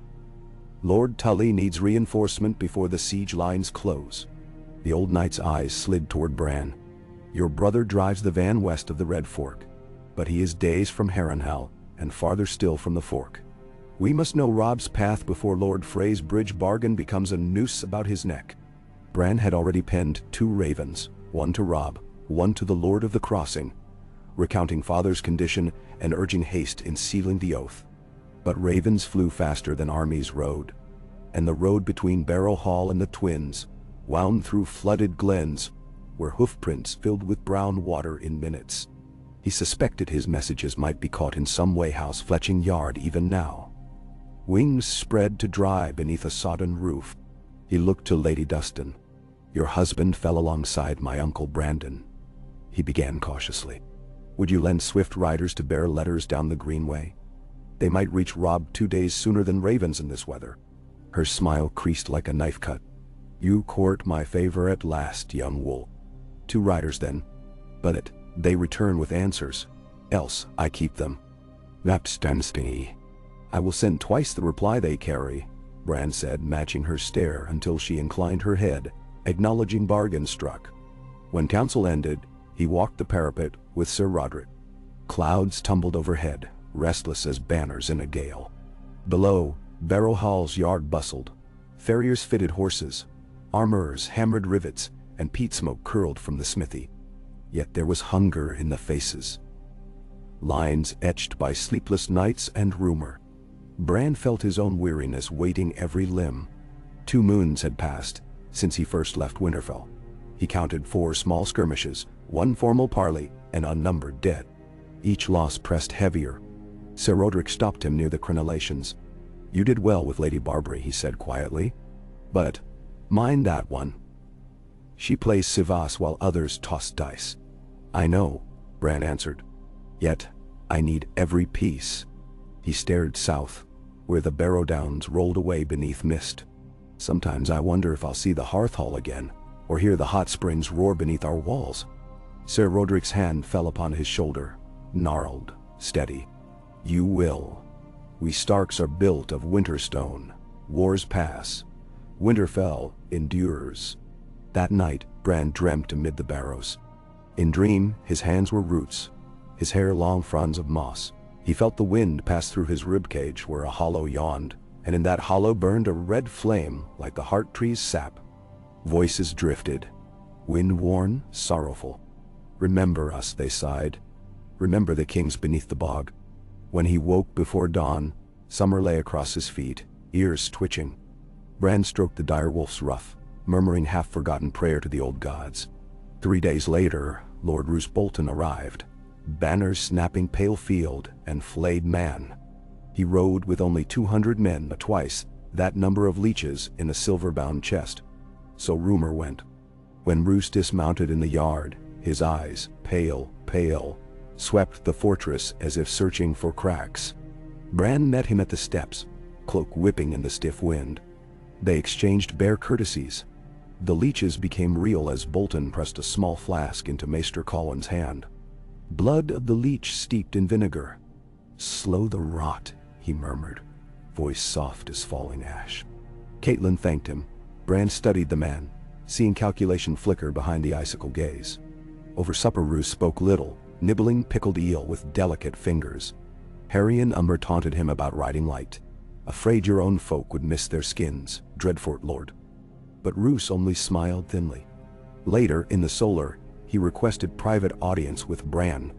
Sir Roderick protested, yet Bran agreed. When they were alone, Bolton perched by the window, moonlight limning his colorless face. "Your father's wound festers," he said without preamble. "Maester Colwyn is competent, but infection is cunning. I have a leech master more skilled, waiting in camp." Bran folded arms. "I will ask my mother. The Lady Catelyn has grief's weight on her shoulders. Hard choices are easier borne by younger backs." Roose's head tilted. "You forged a pact with Lord Frey. A bold stroke. But you gamble your brother's heart. There are alternatives. Robb will honor the vow." Bran bit down on the edge of doubt that still plagued him. "Lord Frey's bridge is worth a marriage. You think in terms of bridges and vows. Think in tides." Bolton's fingers drummed. "Walder Frey is 78, his bones brittle, his sons quarrelsome. A promise of marriage may buy your crossing today, but tomorrow? The twins' heirs could sell that bridge anew, to Lannister coin perhaps. Better to seize what is needed, cement loyalty with iron, not parchment." Bran felt summer rouse somewhere outside, sensing tension. "Are you suggesting we take the twins by force?" "Suggestion is air. What matters is necessity." Roose's smile never reached his eyes. "A quick strike. Night boats, silent knives. Open the gates, and your brother marches unencumbered. Lord Walder's brood then swear fealty or join their father beneath crowns of reeds." He lifted ghost-pale brows. "Riverland saved, war shortened. The sheer ice of it chilled Bran. I gave my word. A child's word. Offered in haste." Roose rose. "Consider. War is a maze with wolves and lions both hungered. Pity has no part." He drifted to the door, voice dropping. "And if the wound claims Lord Eddard, your brother will need stern hands whispering counsel. Hands unafraid of bloody work. Mussermans." Bran's throat tightened. "Good night, Lord Bolton." After he left, Bran slumped against the map table, heart pounding. Roose's offer. Threat. Coiled like frost. Sir Roderick entered moments later, worry etched deep. Bran recounted the conversation. The old knight's brows knit. Bolton is flint-soaked in river slime. His advice wears a mask. Yet there is truth. Walder's oath is only as strong as fear or desire make it. Bran ran a hand through wind-tangled hair. "I will not betray a pact sealed in my father's name." He lifted his gaze to Sir Roderick. "But Roose is right about one matter. Robb must reach that bridge before Lord Tywin." Roderick nodded grimly. "Then we ride again." Ned Stark's fever broke 2 mornings later. Colwyn's leech treatment or mere providence, none could say. He remained weak, but color returned. Catelyn's relief flooded the hall like sunrise.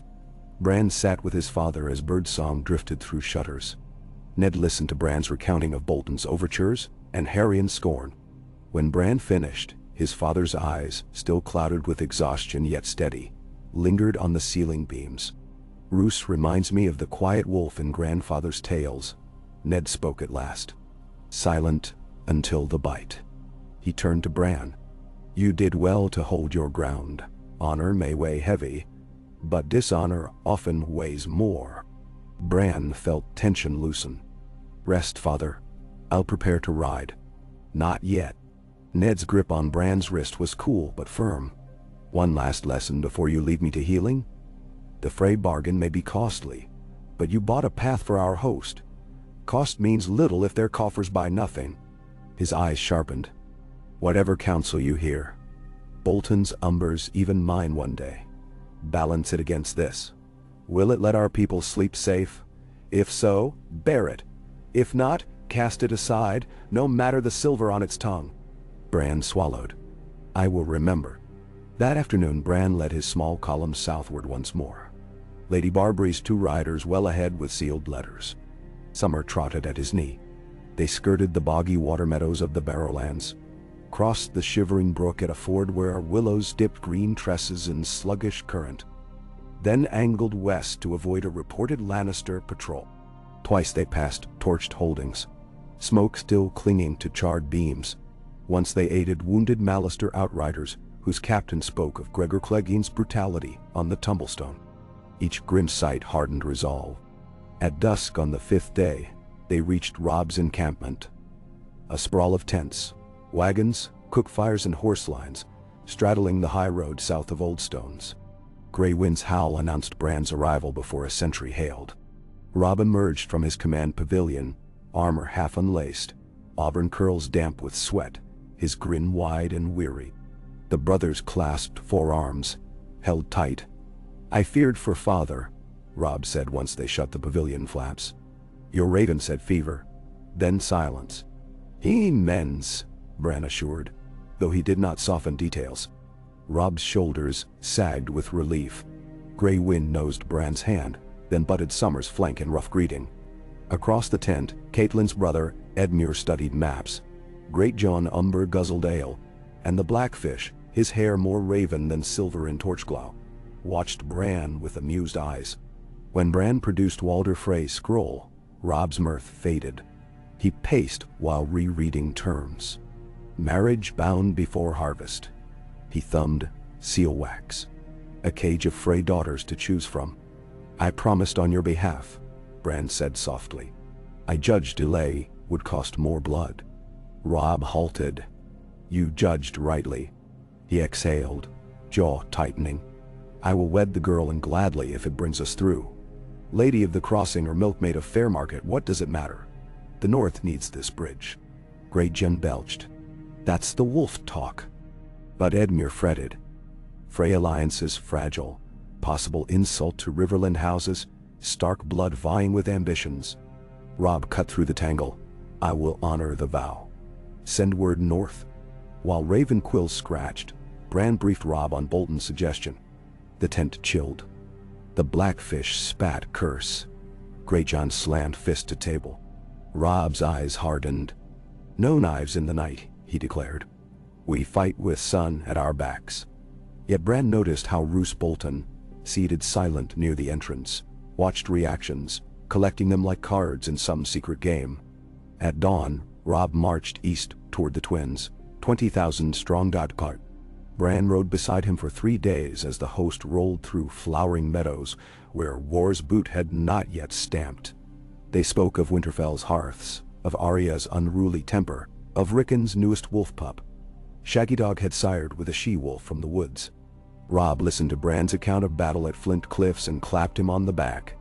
"You've done more in weeks than many nights in years." Bran flushed but felt the truth settle like new mail. On the 4th day, scouts returned bearing news. Lannister outriders 3 leagues south, banners of House Crakehall and lions quartered with badgers. They probed for the northern hosts of flanks, testing ground. Robb ordered outriders of his own, Bolton's light horse and Glover's bow cavalry, to harry them. Bolton's men melted into hedgerows like mist. Their captain brought back 2 prisoners at dusk, tongues loosed by threat of flaying. Tywin marched north from Harrenhal, more swiftly than expected. His vanguard might reach the Green Fork in a week. Robb quickened pace. As they neared the twins, the sky darkened with storm clouds. Rain slashed banners, turning ground to muck. Lord Walder met them beneath dripping gatehouse, flanked by daughters copying his scowl. Bran watched from Robb's right as the young lord dismounted into ankle-deep mud, and pledged his troth to fair Walda, a plump girl with shy eyes and hands soft as dough. A token betrothal, the formal wedding promised after harvest's final leaf fall. Walder Frey smirked, but lowered his bridge chains. His grandsons scurried to raise portcullises, and the Stark host poured across like floodwater, van disappearing into misty eastern fields. That night saw the host encamped on the boggy flats of Hag's Mire. Fires sputtered. Horses blew steam. Bran dined with Roose Bolton in a dripping silk tent. The Dreadfort Lord praised the crossing's swiftness, yet spoke of other needs: men to garrison captured ground, masters to tally ransoms. "The wolf leads the hunt, but ravens feast long after," he murmured. Bran excused himself early. In the small hours, summer stirred Bran from bedroll. Hackles raised. A figure slipped between tents. Short, crouched. Bran followed, silent as wolf shadow, until the intruder reached the baggage lines. There he saw her. Arya. Mud streaked her cheeks. Wet hair clung to temples. She held needle reversed along her forearm, eyes hard. Arya. Bran hissed. She spun, blade rising. Recognition dawned. Couldn't let you have all the songs, she whispered. I hid in a wagon at the Twins. Before Bran could protest, horns sounded from the southern perimeter. Shouts. Steel on steel. Lannister scouts had found the camp. Chaos erupted. Horses squealed. Men stumbled for arms. Bran dragged Arya toward Robb's command tent. Gray wind burst out, teeth bared, followed by Robb, buckling sword belt. They strike the baggage, Bran reported. Robb's face tightened. Orders flew, Harryon's foot to hold line, Bolton's cavalry to harry withdrawal. Bran shoved Arya into the tent. Stay, he commanded over her protests. Summer whirled toward Robb. Deerwolves bounded into rain-lashed night. Bran reached the fight just as Lannister riders tried to ignite a provision cart.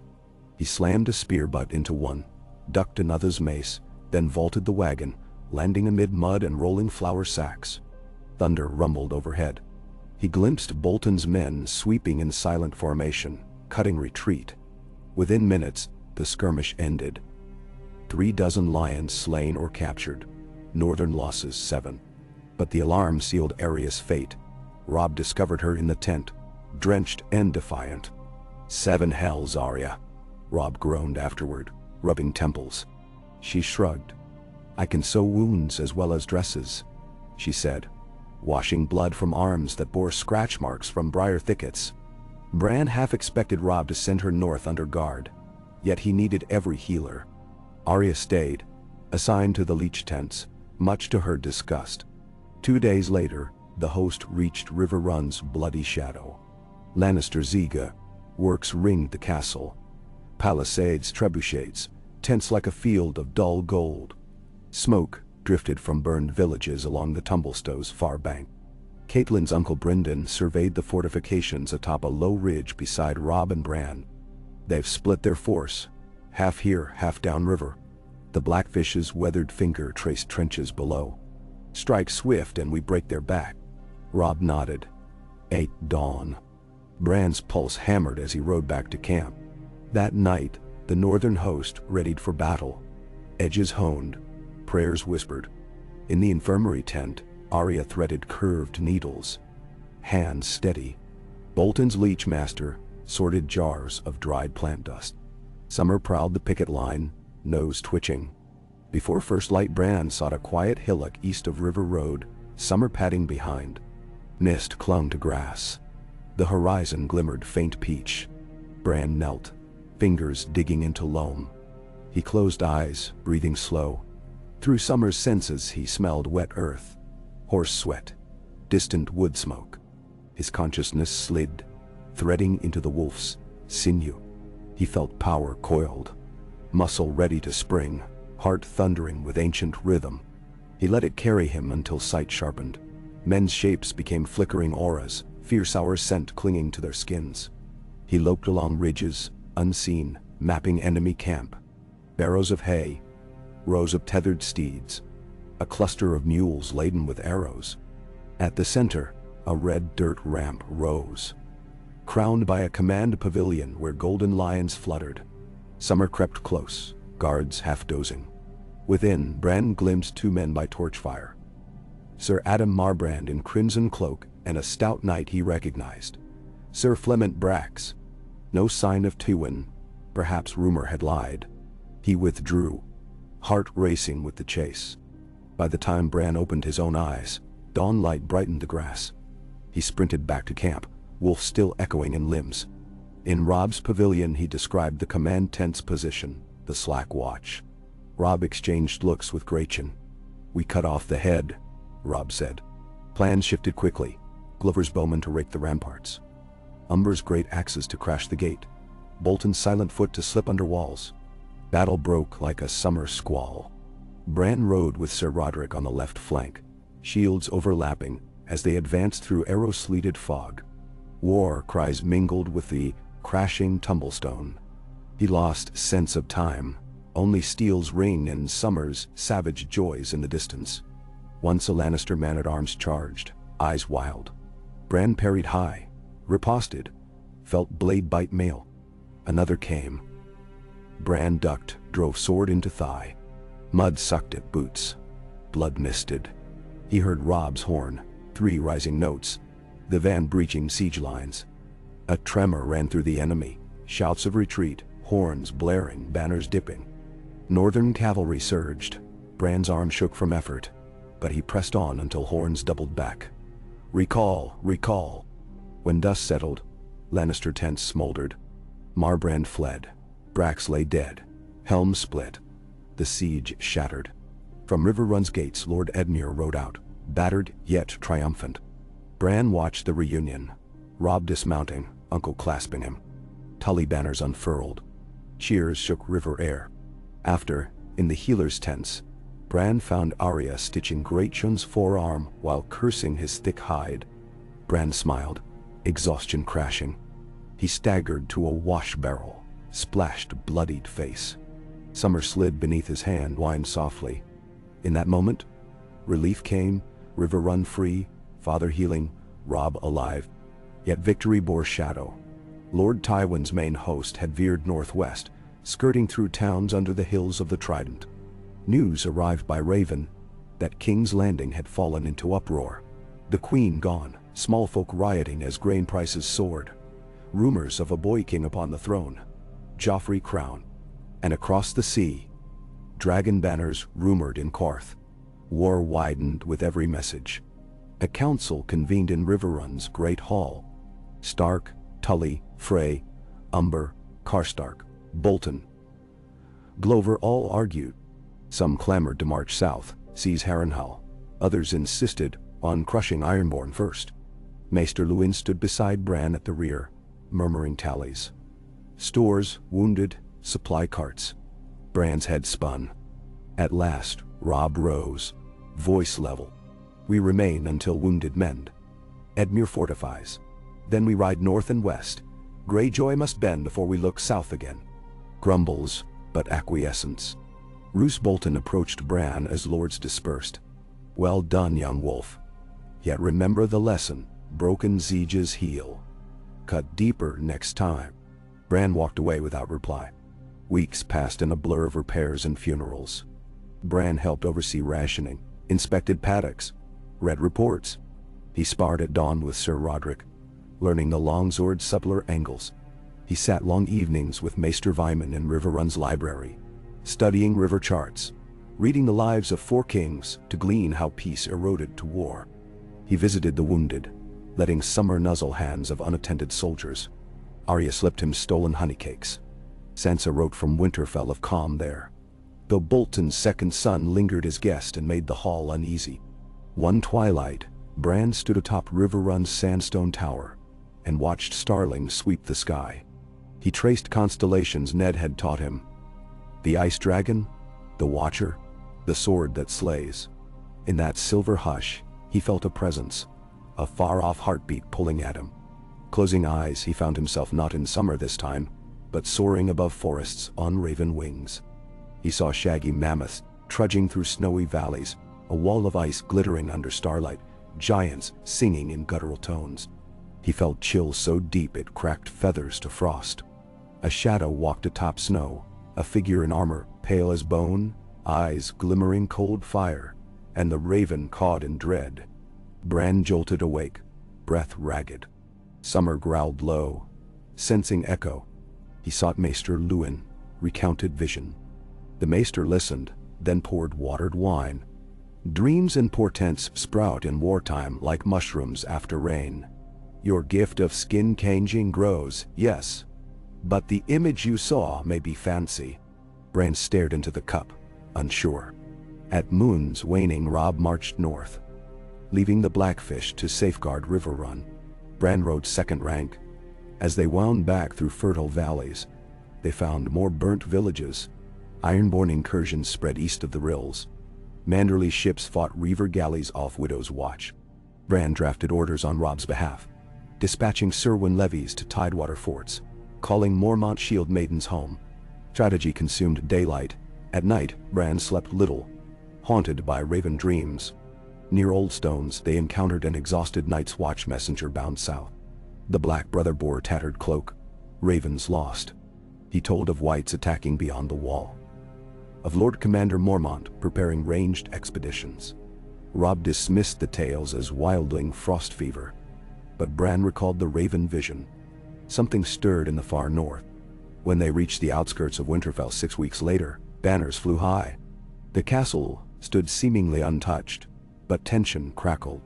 As Robb's army filed through the Hunter's Gate, Theon Greyjoy emerged to greet them. He wore stark colors, yet worry pinched his grin. Inside, Lady Catelyn embraced sons. Ned, gaunt but standing, clasped Robb's forearm proudly. Feast fires roared. Yet amid celebration, Bran spied Roose Bolton speaking quietly with Theon near the buttery door. Their glances slid away when Bran approached. Sir Roderick later informed Bran that letters had gone missing from Winterfell's rookery. Suspects unknown. Bran posted trusted guards at tower stairs. Days passed in welcome routine. Meals at the familiar long table, the comforting smell of bread and pine resin. Bran trained Rickon with small bow, laughed with Arya racing corridors, debated poetry with Sansa, who bemoaned blood-stained hymns. But the realm would not let Winterfell forget war. Ravens came. The stony shore aflame, Bear Island besieged, Deepwood Motte under attack. Balon Greyjoy himself launched assaults. Robb mustered fresh levies. Bran begged to ride. Ned refused. Someone must hold the north when hosts march. Bran submitted, but resolve steeled. That night, he climbed the first keep again, the same parapet where childhood joys had sung in his blood. Now he felt the stones chill in bone, the night's wind like memory of steel. Below, courtyards teemed with smiths reforging broken mail, lads packing grain. Bran watched torches flicker and thought of Tywin Lannister's columns, of ironborn axes, of a raven-shadowed frost creeping from the wall. Winterfell's towers had protected generations, yet even stone could crack under too many storms. Summer leapt onto the wall beside him, warm flank against Bran's leg. Stars glittered. Bran reached skyward, as if to grasp the ice dragon's tail. He did not know how long the path ahead stretched. Through kraken seas, lion fields, icy nightmares. But he knew he would walk it, or ride, or run on 4 paws, until the tail turned where it must. Because he was Bran Stark, who never fell, and the North's heartbeat thudded in his every step. Gao, Jeevan T, Inventor Sap Pa. A snow flurry came in the night and coated Winterfell's rooftops in delicate white lace. So fine it softened the jagged angles of towers and turrets, dusted ramparts and slates, traced every windowsill and parapet with the promise of winter's return. The storm was gentle, but the omen unmistakable. As the last leaves fell from the heart tree, the days grew briefer, and the north seemed to draw its cloak tight about its shoulders. Bran watched the dawn from the solar, hands wrapped around a mug of willow bark tea, his joints aching from a night spent too long at council. All the old faces were gone now, either out with Robb at war, or buried under the barrows. It was his own council table these days, his own voice they waited for. The burden was one he bore, as if by instinct, as if the stone itself whispered the proper course. The world beyond Winterfell, however, did not quiet with the cold. Ironborn raids along the stony shore had become bolder, not less. Every rider returning from the western marches brought tales of smoke and blood. Houses sacked, hostages taken, villages vanished. It was not the old way of reaving for loot and cattle, but a war of terror, as if Balon Greyjoy meant to claim the north inch by bloody inch. Mr. Lewin's daily ravens had become a litany of woes. Still, Bran refused to let dread set root. Each report was met with plans. Levies called, messengers dispatched, small folk gathered in the safety of keep walls, patrols riding daily under banners both new and faded. Bran had come to know every inch of the castle now in the way, only those who shoulder responsibility must. The weak mortar above the armory arch, the groaning hinge in the kitchen's hidden stair, the worn treads on the guard's tower, the small crack in the vault where the grain was kept. He walked Winterfell at every hour, day or night, always with Summer at his side. The wolf was grown tall and lean, muzzle silvered by the first frosts. His presence silent comfort in rooms that still echoed with the ghosts of Robb's laughter, Arya's mischief, Sansa's songs. Bran sometimes imagined the castle itself had grown watchful, listening for the echo of his footfall, or the low rumbling call of Summer in the night. He slept fitfully, waking often with the taste of dreams on his tongue. Sometimes he ran in the skin of Summer, bounding through the woods beyond the walls, hunting fox or hare, the cold wind alive against his tongue. Sometimes he dreamed of darker places, the crypts beneath Winterfell, the icy lands north of the wall, the great white silence broken only by the distant thunder of wings or the howling of the wind.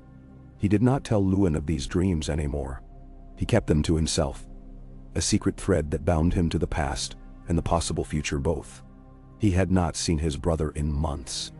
Robb wrote often, short and hurried notes from campaign, dispatches written in the hand of a young man carrying too much and sleeping too little.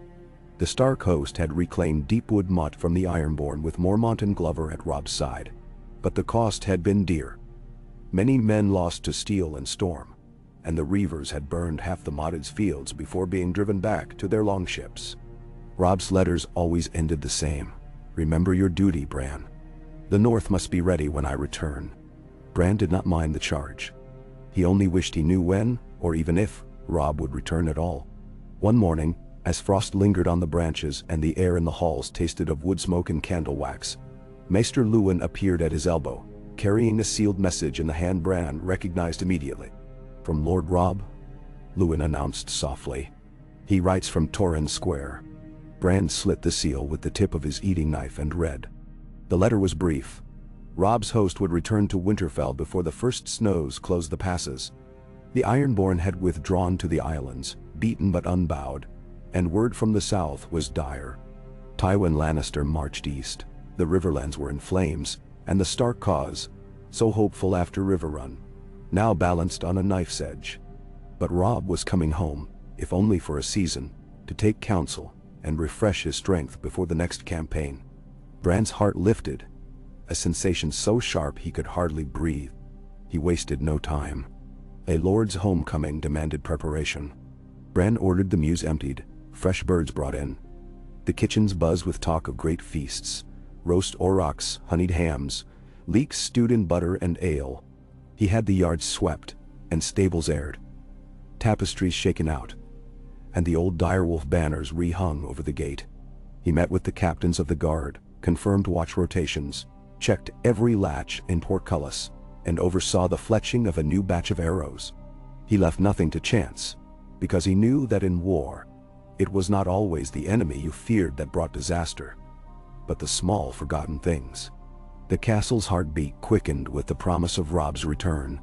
The small folk smiled more easily, their eyes bright as lanterns, and even the old retainers found reason to gossip in the courtyards and kitchens. Sansa's letters came in a flurry, filled with advice on which linens to air and which herbs to lay upon the tables for luck. Arya's whereabouts were unknown, but Bran kept her chamber as she had left it. A promise to himself that one day she would come running through the snow again, Wolf at her side. On the second day of the third week, the gates of Winterfell opened to the sound of trumpets and hoofbeats, the Stark banner carried high in the pale morning. Robb rode at the head of his column, taller than Bran remembered, his face leaner, the shadow of beard on his jaw. His eyes were changed too, their laughter hidden deep behind the gaze of a man grown. Grey Wind stalked before him, his massive form dwarfing even Summer, who barked in greeting. Bran stood in the gateway, Summer at his right hand, Maester Luwin at his left. He bowed formally, as befit the Lord of Winterfell. But Robb dismounted with an impatient laugh and swept him into a crushing embrace, their cloaks mingling in the wind. For a moment the war fell away, and Bran felt himself a boy again, safe within the walls, his brother's arms tight around him. "You've grown," Robb said, holding Bran at arm's length, a half-smile flickering at his mouth. "And you look like father," Bran answered, and it was true. Robb's hair was longer now, his face sharper, the hint of a scar along his jaw. They feasted that night in the great hall, the fires blazing so high the smoke stung the eyes, shadows leaping along the beams. The banners of House Stark, Mormont and Glover hung side by side, and the wine flowed like spring melt. Robb sat in father's chair, Bran at his right, and Sansa's latest letter read aloud for all to hear. The hall rang with laughter and song. The wounds of battle for a night faded beneath the promise of home. Afterward, as the guests dispersed, Robb and Bran walked the yard together, gray wind and summer shadowing them through the frost-silvered grass. Bran spoke of Winterfell, of the repairs to the library, of the stubborn leak in the stable roof and the new watchposts at the western wall. Robb listened, his face unreadable, then clapped Bran's shoulder. "You've done well, little brother. Father would be proud." Bran shook his head. "You're lord here, Robb. I've only held the seat for you." Robb stopped, the lamplight catching the edge of his mail. "No, Bran. You're lord of Winterfell now, in truth, if not in name. I must ride south again. Our bannermen expect it. If we falter, the north will burn. But when I'm gone, it's your word they'll heed. Remember that." "Me?" Bran nodded, the words settling like a stone in his belly. Robb did not stay long. He called his council. Sir Roderick, Lady Maege Mormont, Lord Glover, and Maester Luwin, and they spoke late into the night of war and winter. Bran listened to every word, learning how strategy took shape in the spaces between argument and agreement. How the fate of men was decided by the draw of ink on parchment, the lines of numbers and ledgers, the subtle tilt of a commander's voice. He watched as Robb mapped out the next campaign. A march west to Moat Cailin, then on to the Neck to cut the Lannister supply lines and threaten the flanks of Tywin's host. He saw the tension in Robb's jaw as the others pressed their own counsels.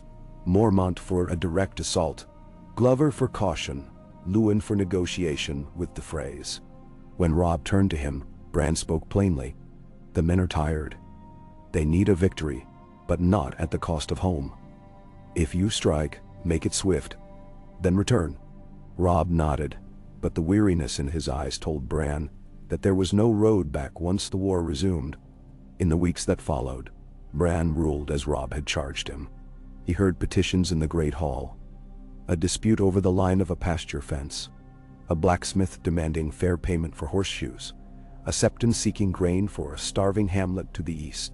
He learned to listen, to weigh each argument, to sense when a lie was being told, to look for the truth that lay hidden beneath pride or fear or greed. Summer watched from the dais, silent and still, a reminder to all that the old blood yet ran in the veins of the Lord of Winterfell. He worked with Luwin and the captains of the watch to fortify the walls, to gather stores, to see that every able hand, man, woman, and child, was put to useful work. When the first hard freeze came, he ordered the streams dammed for the ice harvest, and the fishers to net the last runs before the waterlock. The small folk grumbled but obeyed, and the stores swelled. He rode out often to the outlying farms, speaking with crofters and shepherds, taking note of roofs in need of thatch, children in need of thatch, children in need of boots, roads in need of repair. He remembered father's words. A lord must know his land as he knows the lines of his own palm. One day, deep in winter, a company of battered men arrived at the gates, survivors from a sacked village along the stony shore. Their faces were hollow with hunger, eyes haunted. Bran met them in the yard, Summer at his side, and listened to their story. Ironborn, they said. They'd come by night, axes flashing, torches lit. The villagers had fled, but a dozen were missing, taken for slaves or ransom. Bran felt the old anger rise, cold and hard as the stones beneath his feet. He gathered the council that night and heard from every captain and sergeant who had fought along the coast. The Ironborn were regrouping at Torrhen Square, led by a reaver named Harad Sharpax, a man known for cruelty and cunning. Bran weighed the risk, Winterfell's strength, the state of the roads, the depth of their stores, the mood of the people. Then he decided, "We ride at dawn. I will not have the north ruled by fear." He led the host himself, 200 men with banners flying, archers and spearmen, a handful of mounted knights. The march was hard, the wind biting, and the snow knee-deep in the drifts. Bran rode at the front, Summer a gray shadow at his flank, Maester Luwin bundled behind in a fur-lined cloak. They reached Torhen's Square at dusk on the third day, the village black against the snowy fields, smoke trailing from the burned-out houses. The Ironborn were waiting.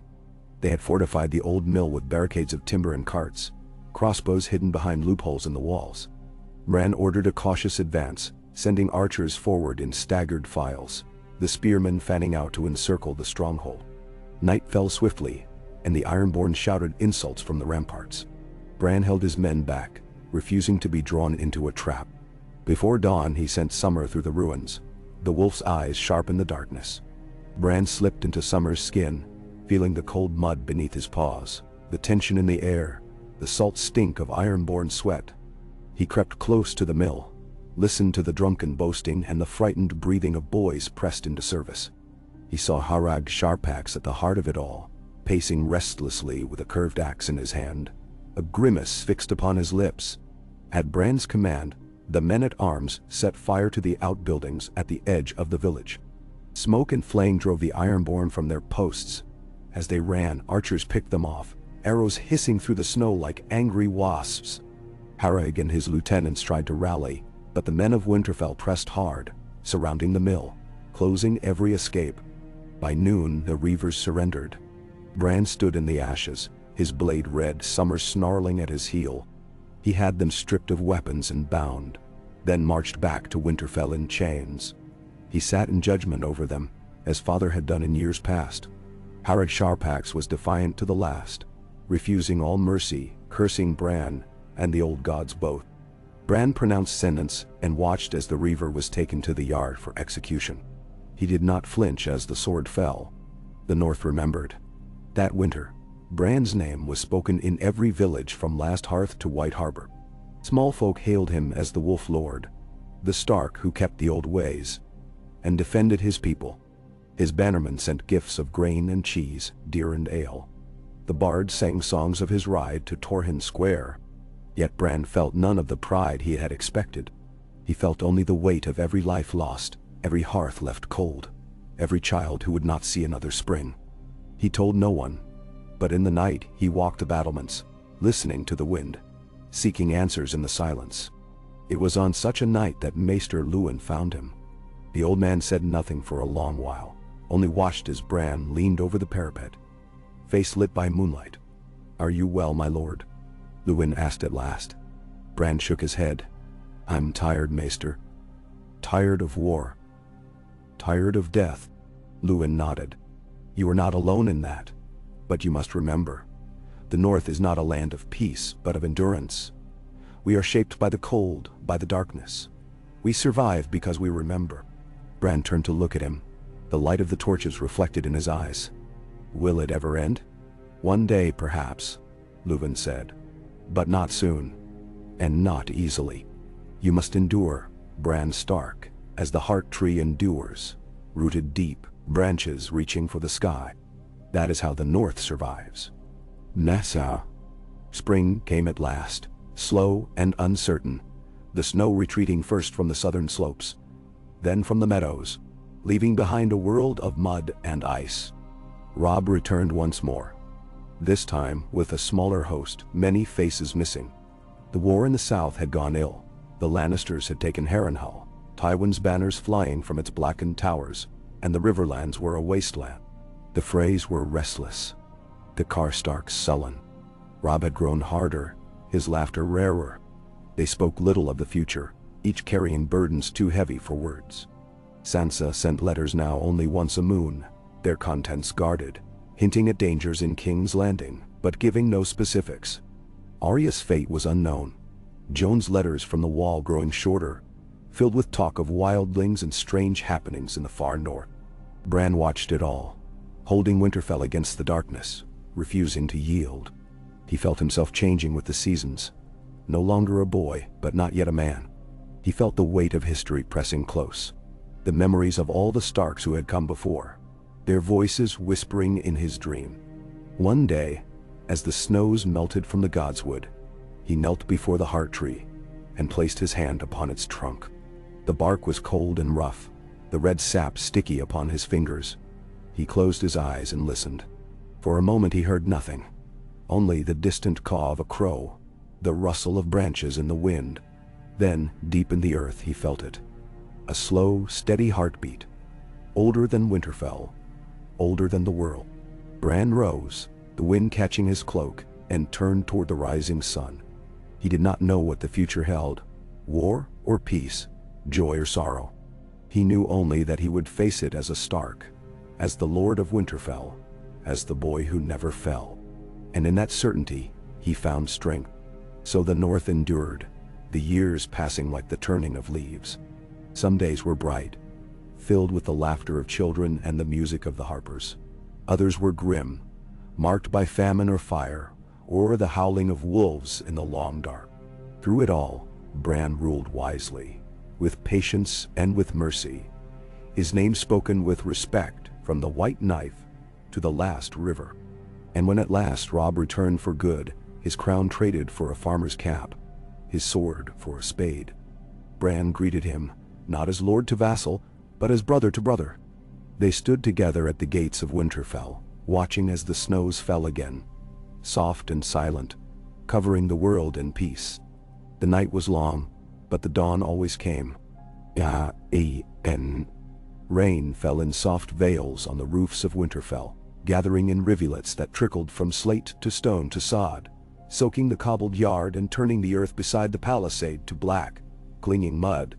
The air carried the promise of spring, but the chill remained stubborn, clinging to the bones of the north and the souls of those who weathered its storms. Bran Stark watched the drops bead and rolled down the glass of his window in the solar, tracing their path with an idle finger, mind turning restlessly through cares he could not name, much less ease. He was older now, no longer the boy who had run through halls and up towers, no longer the eager second son straining for adventure in every shadow. Each day carved a new line on his face, each night's counsel another gray in his dark hair. There were moments, still, when he glimpsed in the looking glass the boy he had been, his mother's cheekbones, his father's steady mouth. But the eyes were different. The eyes remembered. Below in the yard, horses stamped and whickered as grooms moved about in the wet.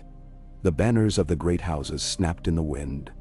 Gray dire wolf, black bear, silver trout, white merman, a host of colors swirling above a courtyard alive with the movement of men and the ceaseless music of the rain.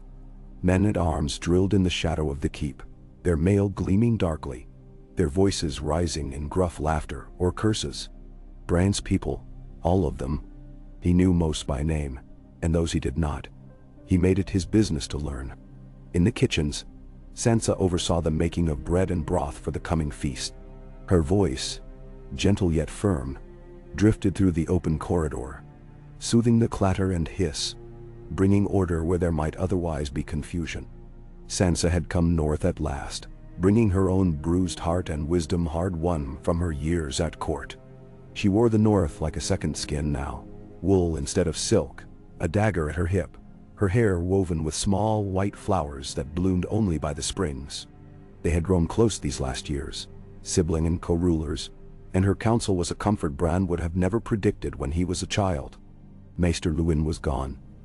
Years now, taken by a chill that turned swiftly to fever and then to death. Bran had mourned him as he might a grandfather, burying him beneath the heart tree in the Godswood, with all the rites due a wise man and a friend.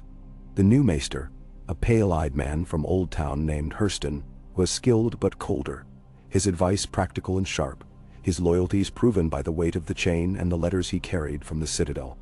Bran trusted him well enough, but he missed the warmth of Luwin's dry humor and patient hands. A distant horn sounded from the west gate. 3 long notes, followed by a pause. A party approaching then. Bran stood, wrapping himself in a cloak the color of storm clouds, and strode from the solar. Summer met him at the landing, older now and more scarred, but no less fierce, his yellow eyes still bright with the wild intelligence that linked them. Together, man and wolf, they moved down the stair, past the ancient shields of Stark lords into the wet light of the yard. He found Sansa there, flanked by 2 guards. She gave him a quick nod as he joined her, rain spangling her hair like a scattering of diamonds. "House Manderly's colors," she murmured. "Wyman's sons by the looks of it." Bran grunted.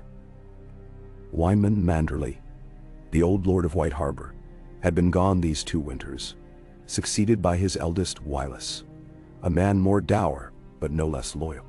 Wylis had sent word he would come north with a delegation, but that had been a moon past, and no time for guests was ever truly convenient in the north. War had cooled, but the world remained restless. Raiders still troubled the coasts, and the Vale was in tumult, with a new Errand Lord barely of age and not half as wise as his mother. The portcullis groaned open. 6 riders splashed into the yard, their cloaks streaming water, their horses lathered from hard riding. At their head rode Wylis Manderley, thick-bodied as his father had been, beard trimmed close to his chin. Eyes grave. He swung down with a grunt and strode forward, boots squelching in the mud. "My Lord Stark," he said, bowing low. "My Lady Sansa. It is good to see Winterfell strong." "Lord Wylis," Bran returned, taking his forearm in the old northern fashion. "You are most welcome. Come, warm yourself. We have meat on the spit, and you'll want dry clothes before you tell your tale." "Ventemhuari." Inside, Sansa directed the servants and saw to the guests. Wylis' party brought news as cold as the wind.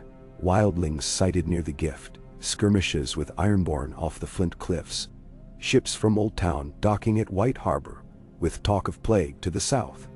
There were also whispers of dragons, always the dragons, since Daenerys Stormborn had taken King's Landing and then vanished, her shadow lingering over every council, every gathering of lords. No proof, only rumors and half-seen wings in the sky, but the tales spread like wildfire. Over mulled wine, Wylis produced a letter sealed with black wax, the device of the Night's Watch pressed deep into the lump. Bran broke the seal and read. The words were brief, but dire. The Watch had lost Eastwatch by the sea, the castle sacked by wildlings and darker foes. Things that came in the snow, neither living nor dead. Lord Commander Snow, his brother Jon, had ridden east with a force of black brothers and wildling allies, and had not returned. Ravens sent after brought no answer. The wall held still, but the wildlings were massed beyond, and the cold that came with them was unnatural, fierce, even for the haunted forest. The Watch begged the north for aid. Bran felt the air thicken. He looked at Sansa, who read the letter over his shoulder. Her brow furrowed. "Jon," she whispered. "Do you think?" "I don't know," Bran admitted. "But the Watch would not send for aid if there were any hope left. If the wall falls, the north will be next." Wylis leaned forward, elbows on the table. "I have men ready, ships provisioned. We can send food, spears. But we need Stark to lead, or the rest of the north will wait and watch as they always do." "This around now."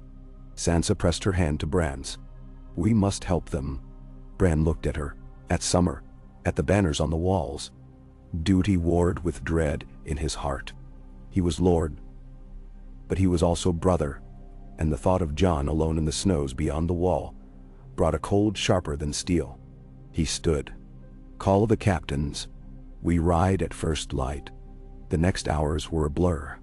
Preparations, orders, the hammering of hooves and harness, the groaning of winch and wheel as stores were loaded onto carts.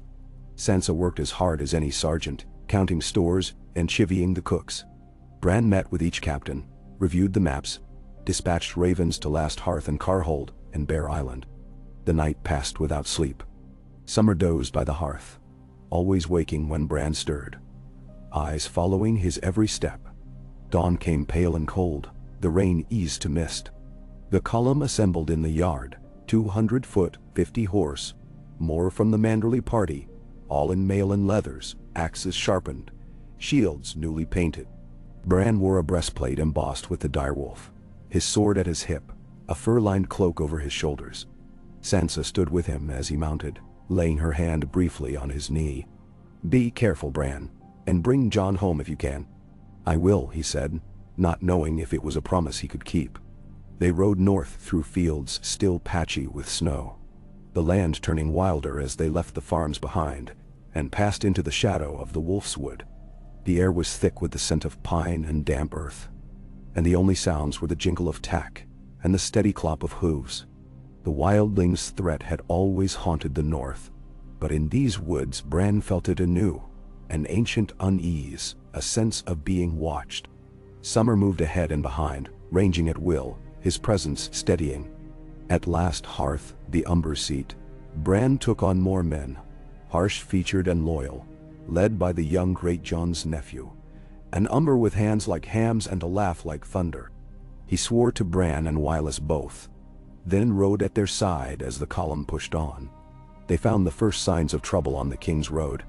Dead men, their faces blue with cold, mouths black with frozen blood. Some wore the black of the Watch, others the furs of wildlings. None had wounds Bran could see.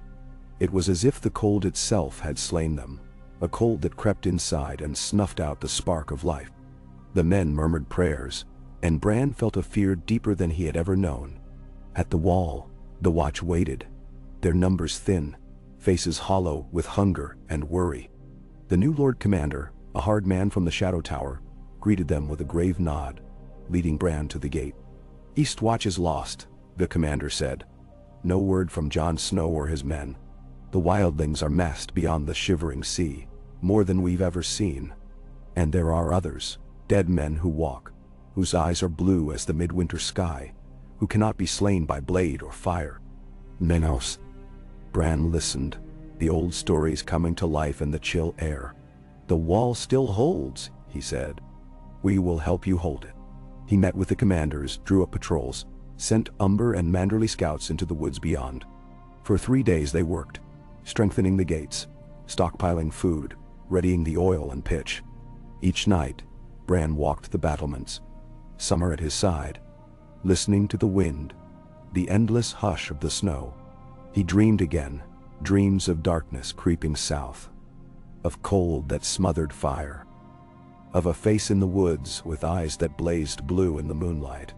On the 4th day a horn sounded. One note, then another and another, a warning from the wild. Scouts came in, breathless, eyes wide with terror. "They're coming," the Umber captain gasped. "Not wildlings. Dead things. Hundreds, maybe thousands, marching through the woods, and the wildlings fleeing before them." "Iamon, Estiwalian." The wall erupted in motion. Bran ran to the top of the gate, staring north. He saw nothing at first, only the endless white of snow and the black of trees. Then, far out on the plain, movement, shapes shambling through the drifts, slow and relentless, an army of shadows. The wind shifted, and Bran heard them, a low moan rising and falling like the cry of wolves across the ice.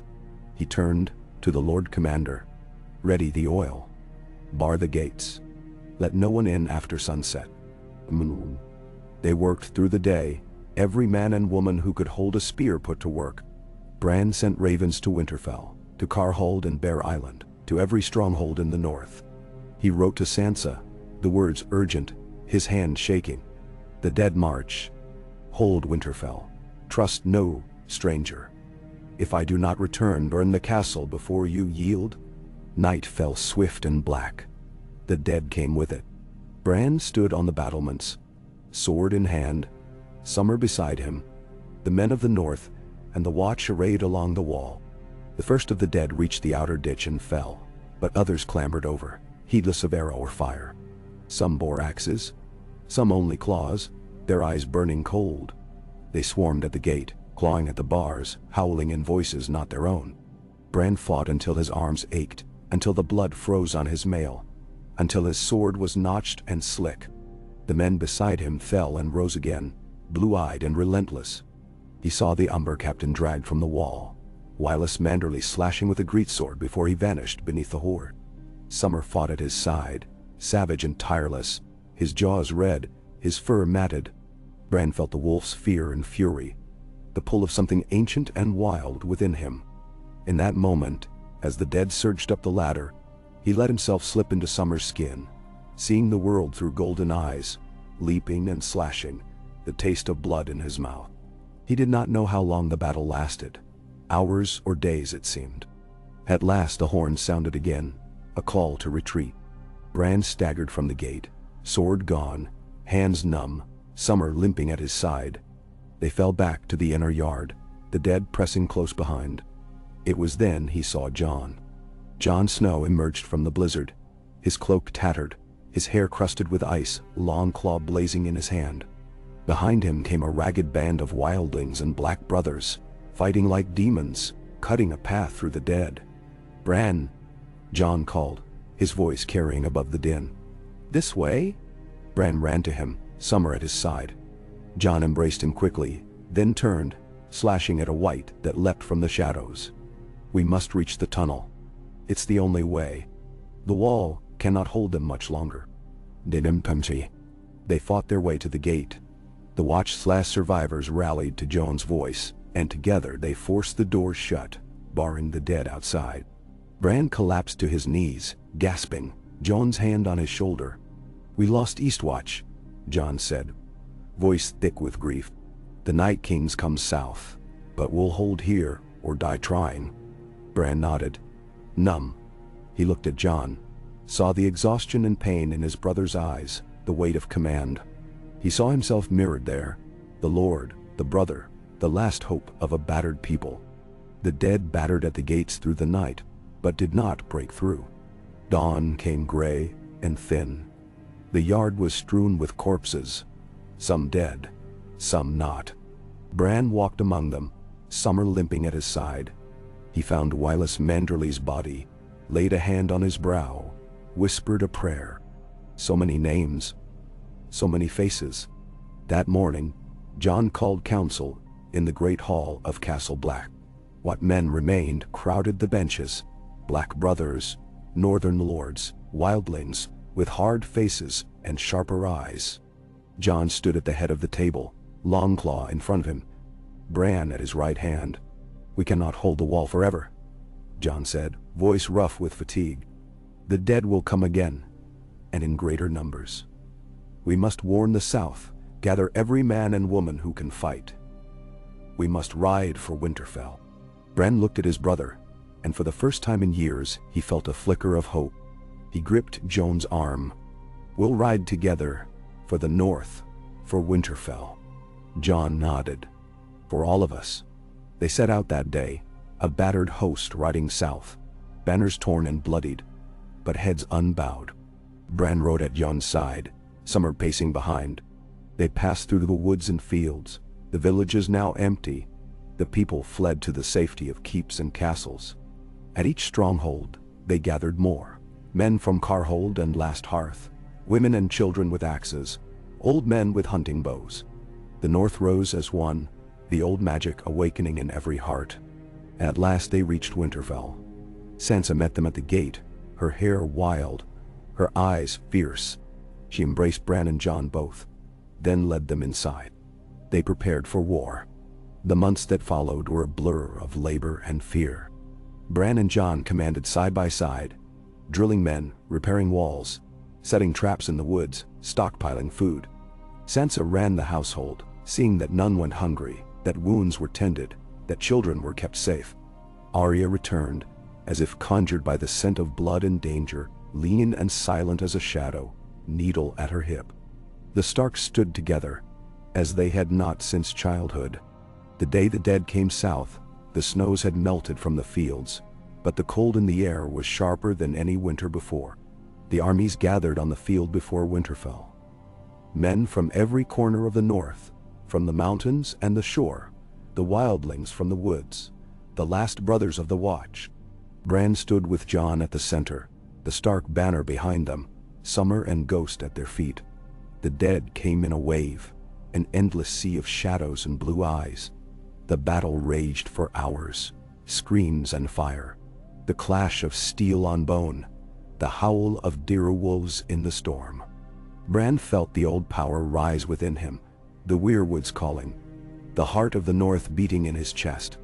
He fought as wolf and man, slipping between skins, commanding the ravens and the wolves, calling to the trees themselves. At the heart of the storm, Bran found the Night King, cold and terrible, a crown of ice upon his brow. They fought in silence, minds locked in battle as fierce as any fought with steel. Bran called on the strength of Winterfell, on the memory of every Stark who had walked these halls, on the love of his family. The Night King faltered, staggered, then fell, shattering into 1,000 shards of ice. The dead crumbled to dust. The storm ended. The sun rose over Winterfell, shining bright and clean. After, the survivors gathered in the Godswood. Bran stood before the heart tree, his family at his side, his people gathered around. He spoke not as a lord, but as a Stark, as the boy who had never fallen, who had held the North through war and darkness and fear. "We have endured," he said, voice clear as the morning. "We have stood together. We are the North, and we will not bow. Not to the dead, not to the cold, not to any who would make us kneel." Yeah. They knelt then, not to Bran, but to the North itself, to the land, to the memory, to the hope that endures when all else is lost. And so peace returned to Winterfell. Hard won and fragile. The seasons turned, and the scars of battle faded. Bran ruled with wisdom and kindness, Sansa by his side, Jon riding north and south to keep the peace. Arya came and went, always a shadow on the edge of the world. The people prospered. The fields turned green, the wolves ran free. Bran dreamed often in those years, dreams of snow and shadow, of wolves and heart trees, of the laughter of children and the song of the land. He dreamed of the North, enduring and eternal. And when at last he lay down to rest beneath the boughs of the heart tree, summer at his side, he knew he had fulfilled his promise. To himself, to his family, to his people. He had been lord, brother, guardian. He had been the boy who never fell. The story of Bran Stark and the North he had saved became legend, told in the halls of Winterfell, sung by bards at every hearth, whispered by children as they ran beneath the ancient trees. And in every telling, there was hope, the hope that endures beyond darkness, beyond winter, beyond even death itself. The mists hung thick in the valleys beyond Winterfell, as if the world itself had decided to forget the blood and fire of the wars that had come before. The air had an edge of chill, even though the fields were green, the scent of pine heavy on the wind. Bran rose from his sleep slowly, blinking away the web of dreams that so often tangled his mind. In sleep, he was everywhere and nowhere, a wolf running across the snow, a crow perched high on the wall, a tree feeling the sap rise in spring. But here, in this room, overlooking the inner ward, he was just Bran, Lord of Winterfell, the last of the Starks to keep the ancient seat through a winter that had seemed it would never end. He dressed quietly, pulling on a plain woolen tunic and a fur-lined cloak, the weight of lordship heavy on his shoulders, but somehow familiar now, as if it had always belonged there. Summer met him at the door, a low rumble in the wolf's chest, gold eyes meeting Bran's as if the wolf knew every dream and every doubt.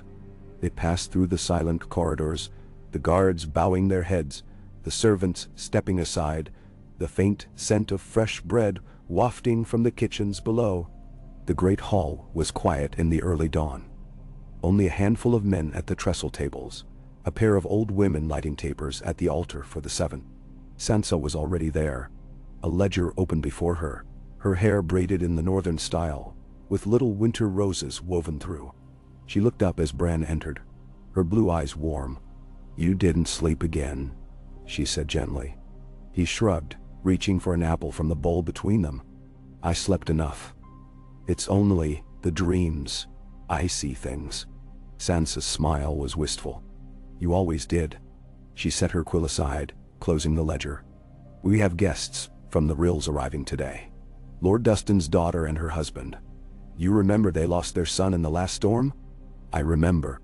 Bran bit into the apple, the tartness waking him fully. "Send them to me after they've eaten. We'll do what we can." He meant it. He had learned over the long years that a lord's words were only as good as his deeds. In the old days, it was easy to think that being a Stark meant glory and steel, the clash of banners, and the howling of wolves. Now, he knew better. Lordship was in the quiet details, making sure a widow had firewood for her hearth, a crippled boy new boots for his feet, A lonely holdfast, a shipment of salt beef to see it through the thaw. Peace was won, and kept in 1,000 small kindnesses. Sansa poured him a cup of tea, and they spoke softly of the day's business. A shipment of timber had not arrived from the Wolfswood, and Sansa suspected poachers had felled it before it reached the holdfast. There was an argument over land near the East Marshes, the boundary stone lost beneath the mud, both sides claiming the right. Bran promised to ride out himself, to lay his hand on the earth and listen as his father had taught him to do. He trusted the land more than men's words. Outside, the castle woke slowly. The bells rang, calling the household to the day's work, and the yard filled with voices. Bran stood at the gatehouse to watch the children run, remembering when he too had been one of them. Before the war, before the loss, before he was Bran the Lord instead of Bran the Dreamer. Summer sat at his side, a living shadow, and for a moment Bran let himself be just a boy again, feeling the sun on his face, the promise of a day unspoiled by worry. But peace, even here, was fragile. As the sun rose higher, a rider came in from the King's Road, his horse lathered, the red and silver of House Tallheart splashed with mud. The man threw himself from the saddle, clutching a satchel to his breast. "My lord," he gasped. "A raven from the Dreadfort. Urgent news. There's been an attack on the marshes. Reavers, no banners, but they took 10 and burned 2 farms." Bran's heart tightened. The wars had ended, but the scars of chaos lingered. Not all the Ironborn had returned to the Isles, and the wild places bred bandits as quickly as crows bred in the boughs. He took the satchel, drawing out the scroll. The hand was neat, the seal plain, no threat, only plea. He read quickly, his face hardening. "Sansa, ready the guard," he called. "Send word to Sir Bran to muster at the stables. I want 50 riders armed and on the road before midday. And send for Lord Dustin's daughter. We will not leave our guests unguarded if trouble comes closer." "Mahersai." She nodded, her face grave, already moving to obey. Bran called for Sir Bran, a grizzled knight with a voice like gravel, and together they pored over the map. The attack was too far from the sea for Ironborn, unless the bandits had horses and knowledge of the land. More likely, he thought, it was a rabble of former sellswords and broken men, those whom war had spat out and left to starve. Still, he would not risk his people. He gave the order for double watch at the gates, for all able-bodied men to keep axes close to hand. In the yard, the blacksmiths worked with redoubled vigor, arrowheads and spear points piling in buckets. Sansa walked among the women, calm and steady, telling them what they needed to hear. That Winterfell would hold, that the Starks protected their own. Bran rode out by midday, Summer at his side, the men of Winterfell close behind. The sky was blue above, but the wind moaned low in the trees, and Bran could feel the tension in every glance, every whispered word among his riders. They passed the fields where new wheat sprouted, crossed streams swollen with snowmelt, skirted the edges of bog and heath. At each village he stopped, speaking with the elders, hearing their stories, tasting the fear in their voices. The damage at the marshes was worse than he'd hoped. Blackened ruins smoldered where the farmstead had stood, pigs and cattle slaughtered in the mud. Of the villagers, only a handful remained, old men and women too slow to flee, a girl with a broken arm, her face streaked with soot. Bran knelt beside her, offering a skin of water, and she stared up at him as if trying to remember a world where such things were not possible. "They came before dawn," she whispered, voice thin as willow bark. "No banners, just torches and swords. They took my brothers, said they'd come back for the rest." Bran's blood ran cold. He rose, meeting Sir Baran's eyes. "We ride tonight," he said. "If these men camp in the woods, we'll find them before they can strike again." They fanned out, searching every gully and thicket, every ruined outbuilding and muddy track. As dusk fell, Summer ranged ahead, nose to the ground. Hackles raised. The wolf found the trail before any man, a patch of trampled grass, a boot print in the mud, the faintest whiff of smoke on the breeze. They found the camp by the river, fires burning low, stolen goods piled in the shadow of the trees. The bandits were drunk, careless, arguing over a sack of silver. Bran gave the signal, and the riders surged forward, swords and spears gleaming in the firelight. Summer leapt among them, a flash of teeth and fury, the men scattering like leaves before a storm. It was over quickly. 5 bandits lay dead, the rest taken alive. The missing villagers, bruised but living, huddled in the darkness, clutching one another as the men of Winterfell gathered them close. Bran spoke with each, learning names, promising safe passage home. He stood over the bodies, Summer beside him, the wolf's fur spattered with blood.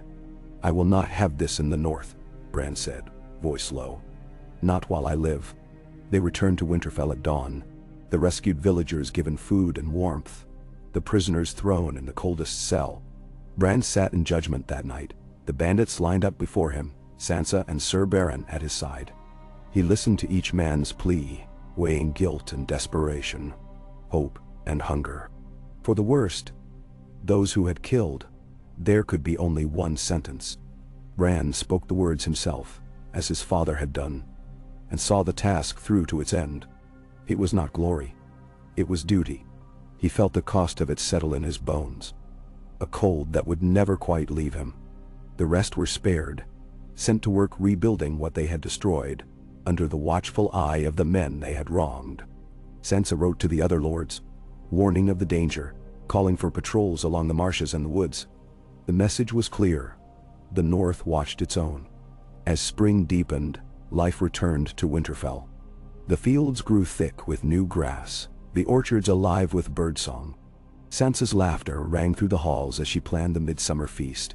Children ran beneath the walls, and the old gods smiled from the heart tree, their faces dappled with sunlight. But peace remained a careful thing. Bran met often with his council. Sansa, wise and strong, Sir Bran with his scarred hands, Maester Hurston with his endless scrolls and sharp questions. Lord Dustin's daughter now sworn to Winterfell's cause.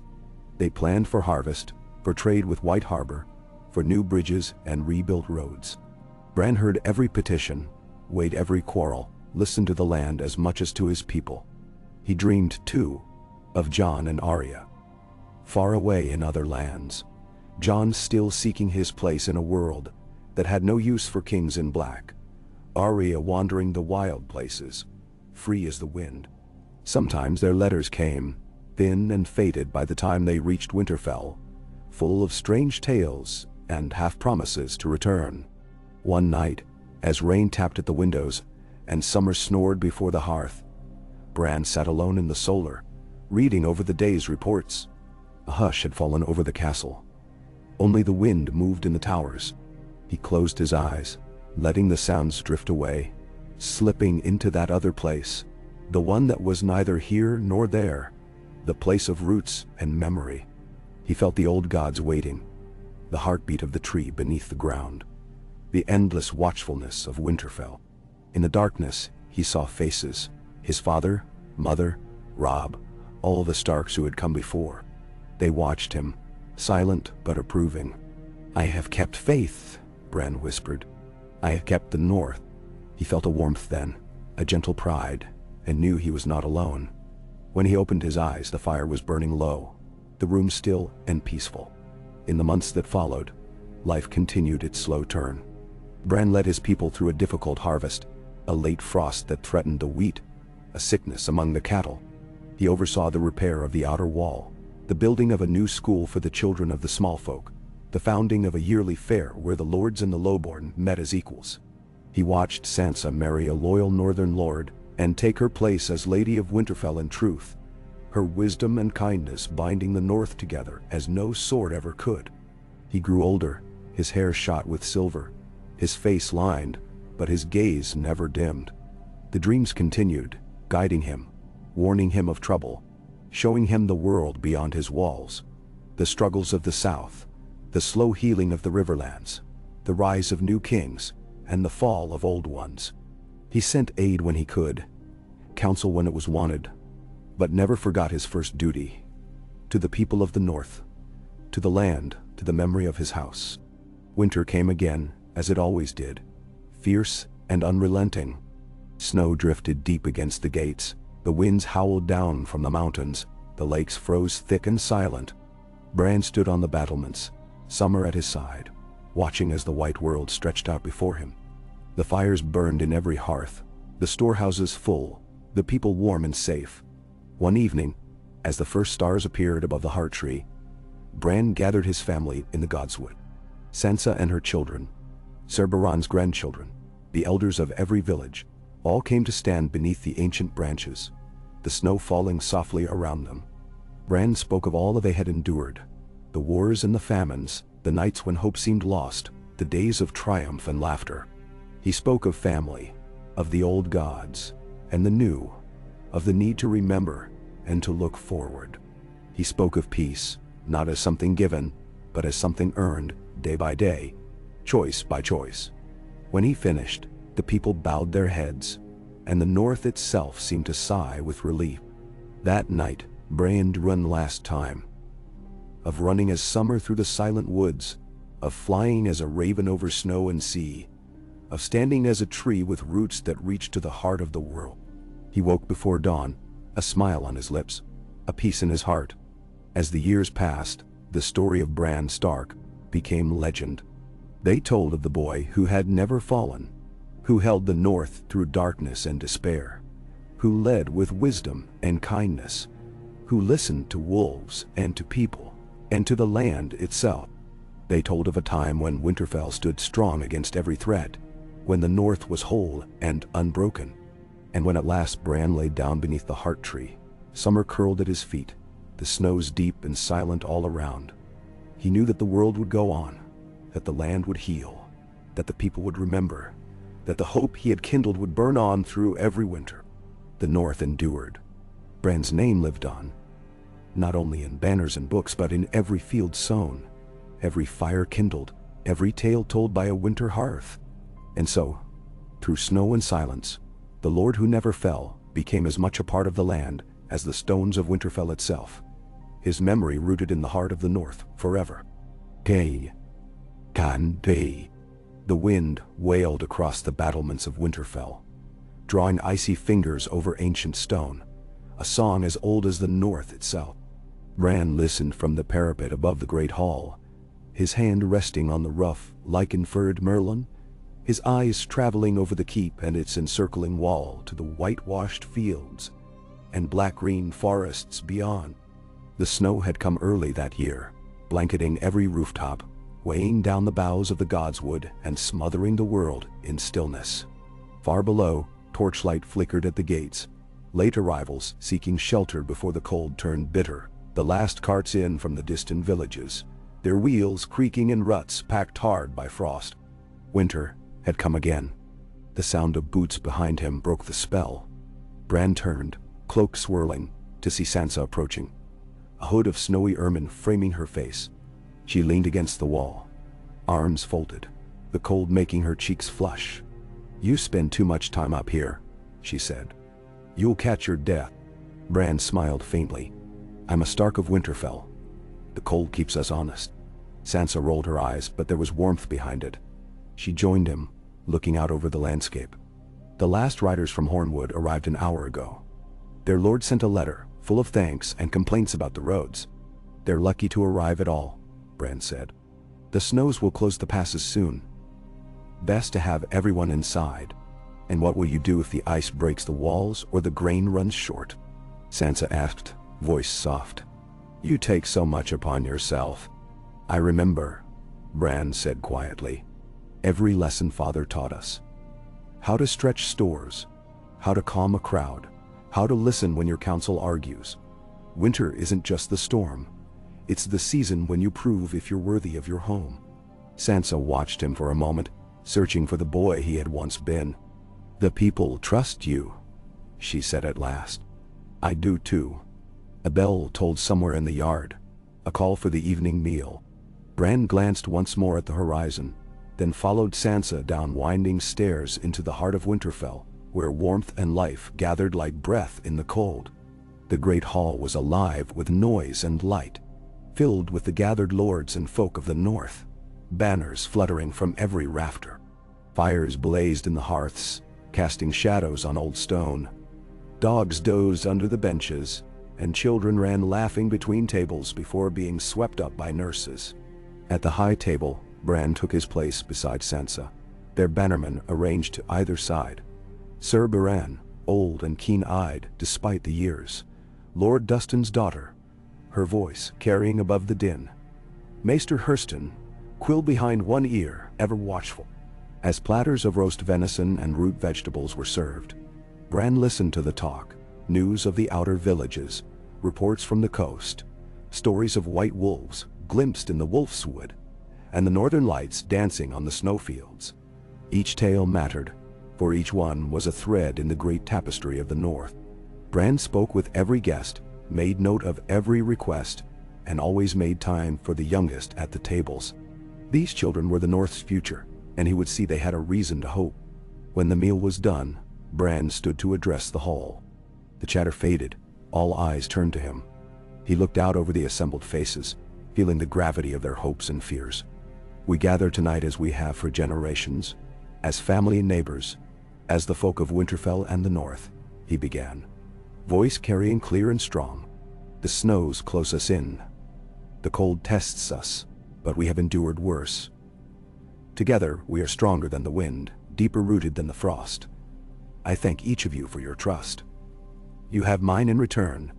He raised a cup, and the hall erupted in cheers, voices echoing from stone. Sansa met his gaze with a small, proud smile. The noise of celebration swelled, then softened as music began. A low song played on harp and flute, the words old, older than any living memory. Bran sat again, feeling the weight of the moment settle into the marrow of his bones. The days that followed fell into the rhythm of deep winter. Bran walked the walls every morning, checking for cracks in the stone and drifted snow that needed clearing. He met with the stewards, reviewing stores, always counting, measuring, ensuring no one would go hungry. Sansa oversaw the kitchens, the healers, the weaving rooms, making sure every child had boots, every old woman a blanket, every hearth a little fuel. The lords and ladies who had gathered at Winterfell during the snows became a court of sorts, their rivalries and alliances tempered by shared hardship. Yet, even in these days of peace, there were threats. News came from the south of bandits preying on travelers, of iron-borne ships probing the coast, of river lords feuding over borders and rights to ancient woods. Once, a merchant arrived with a tail of dragons seen in the skies above the neck. No proof, only rumors, but enough to trouble the dreams of the children and give Maester Hurston pause. Bran listened to every word, storing each like a kernel of grain against lean days. When a northern holdfast failed to report, he sent riders, never alone, always in pairs. When grain stores ran thin, he opened the winter town's cellars to those in need. He judged disputes with careful fairness, never forgetting that justice given in winter echoed for years after the snows had melted. There were losses, as there always are. An old man frozen in his bed, a child claimed by fever, a roof collapsed under the weight of snow. Bran mourned each one, and in the God's Wood he knelt, hands on the roots of the heart tree, seeking wisdom in the silence. One stormy afternoon, when the wind drove sleet in horizontal sheets, a raven arrived from White Harbor. Lord Wyllis Manderly's seal was pressed in blue wax, and Bran broke it with careful fingers. The message was written in haste. Northern coasts attacked again by raiders. Ships black-sailed, no banners. Demanded silver, took captives. Request guidance. Shall we send armed ships, or wait for spring thaw? Bran frowned. The Ironborn, or pirates? The sea was as much an enemy as any man. And in winter, the waves could kill more surely than sword or axe. He summoned his council to the Solar. Sansa, Sir Bran, Maester Hurston, Lord Dustin's daughter, and a grizzled Manderly cousin who had ridden north with the last harvest. As the wind rattled the window panes, they debated. Sansa worried for the safety of ships in the teeth of a blizzard. Sir Bran urged an immediate sortie, a show of strength, even if it risked lives. Maester Hurston wanted to send gold instead, a ransom to buy time. Bran listened, weighing every argument, feeling the slow press of responsibility. At last he decided, send word to White Harbor. Arm 3 ships and send them only as far as the Barrow Isle. Land patrols will meet them there and ride south to hunt the raiders' camp. No pursuit at sea until the weather breaks. Offer ransom if lives can be saved, but warn them. The North pays debts in full but never twice. The others nodded, the Manderley cousin bowing deepest. Your father would have chosen the same, he murmured, voice rough.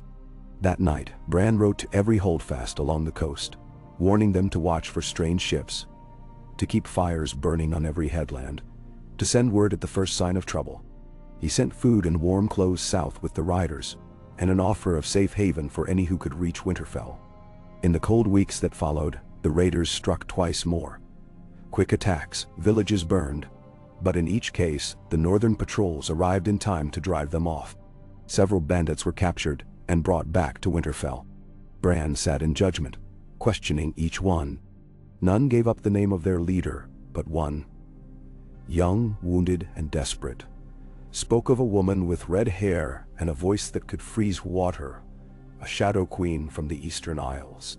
The hall murmured at the tale, but Bran pressed the boy for details, learning little more than a name half-whispered. Ygritte, or Ygritte, or something stranger. Sansa advised caution. Tales grew wild in winter, and fear bred monsters in every shadow. Yet Bran remembered the stories Jon had told, of wildling queens and red-haired witches beyond the wall. He wrote to Jon, wherever he might be, sending the news and a plea for guidance. He wrote to Arya, though she had not answered his last 3 letters. In his dreams he saw wolves running across the ice, heard the far-off scream of eagles.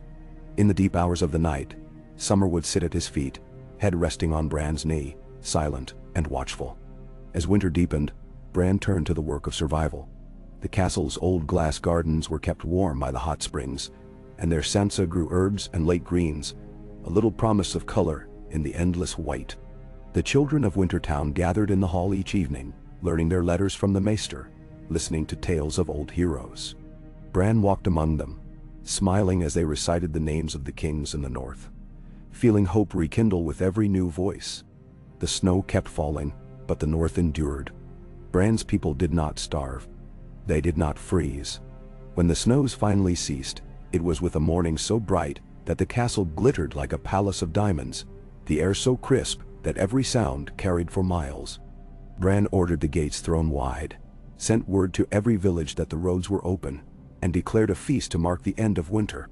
They came by the hundreds, lords and farmers, wildlings and townsfolk, all drawn to Winterfell by the promise of warmth and plenty. The kitchens roasted oxen on spits, barrels of ale rolled out. Harpers and pipers played until their fingers ached.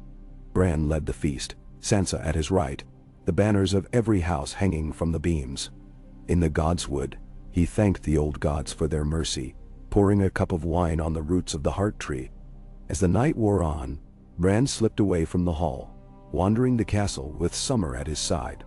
He found himself in the library, the fire low, the air thick with the smell of old parchment and wood smoke. He sat before the hearth, drawing a blanket over his shoulders, and let himself drift. He thought of Robb, of Jon and Arya, of his mother's gentle hand, and his father's quiet wisdom. He remembered the boy who had climbed towers, who had dreamed of knights and dragons, who had fallen but never broken. He remembered every face, every promise, every sacrifice that had brought him here. Bran fell asleep, dreaming of green fields and clear skies, of laughter in the halls and peace in the land. He woke before dawn, the fire a bed of glowing coals. Summer pressed close beside him. The world was quiet, only the soft drip of water from the melting icicles outside. He rose, wrapping himself in his cloak, and walked out into the pale blue morning. The snow crunched beneath his boots, the castle shining. From the ramparts, he looked out over the north, over the fields and forests, the rivers winding through the land like threads of silver. A flock of crows burst from the branches of the heart tree, swirling up into the sky. Bran watched them go, a smile on his lips, knowing that the world was wide and wild and full of mystery. In the years that followed, Bran's reign was remembered as an age of quiet strength. His laws were fair, his hand gentle, his wisdom deep. When storms came, the people looked to Winterfell and knew they would be safe. Children grew strong. The fields flourished, The wild places were respected and feared in equal measure. Bran grew older, his hair streaked with white, his gait slower, but his mind as sharp as ever. Summer, too, grew gray, but never lost the wild spark in his eyes. Sansa's sons and daughters ran through the halls, laughing as they once had, their voices echoing in the old stone.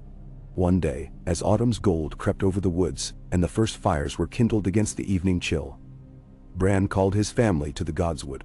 Sansa stood beside him. Her children clustered close. The lords and ladies of the north gathered in a ring around the heart tree. Bran spoke of the old times, of the lessons passed from father to son, from mother to daughter. He spoke of honor and duty, of love and sacrifice, of the bond between people and land. When he finished, he knelt at the base of the heart tree, laying his hand on the roots. The bark was cool and damp, the carved face serene. He closed his eyes and listened, feeling the ancient wisdom flowing up through his fingers, through his blood, through his soul. Bran rose slowly, leaning on Sansa's arm, and led his family back to the castle as dusk deepened around them. The first stars glimmered above, bright and cold, and the wolves began to howl in the distance. That night, as Bran lay in his bed, summer curled close. He dreamed one last time, of running through the woods as a wolf, of flying above the world as a raven, of standing watch over the land as a tree rooted deep in the earth. He dreamed of peace, of love, of the north enduring. When the dawn came, Bran was gone, his face peaceful, the weight of his years fallen away. The people of Winterfell mourned, but they did not despair. They remembered his words, his kindness, his wisdom. They buried him beneath the heart tree, his name carved in the old tongue. The snows came and went, the seasons turned, but the north endured. And in every home, in every field, in every story told by firelight, the memory of Bran Stark lived on.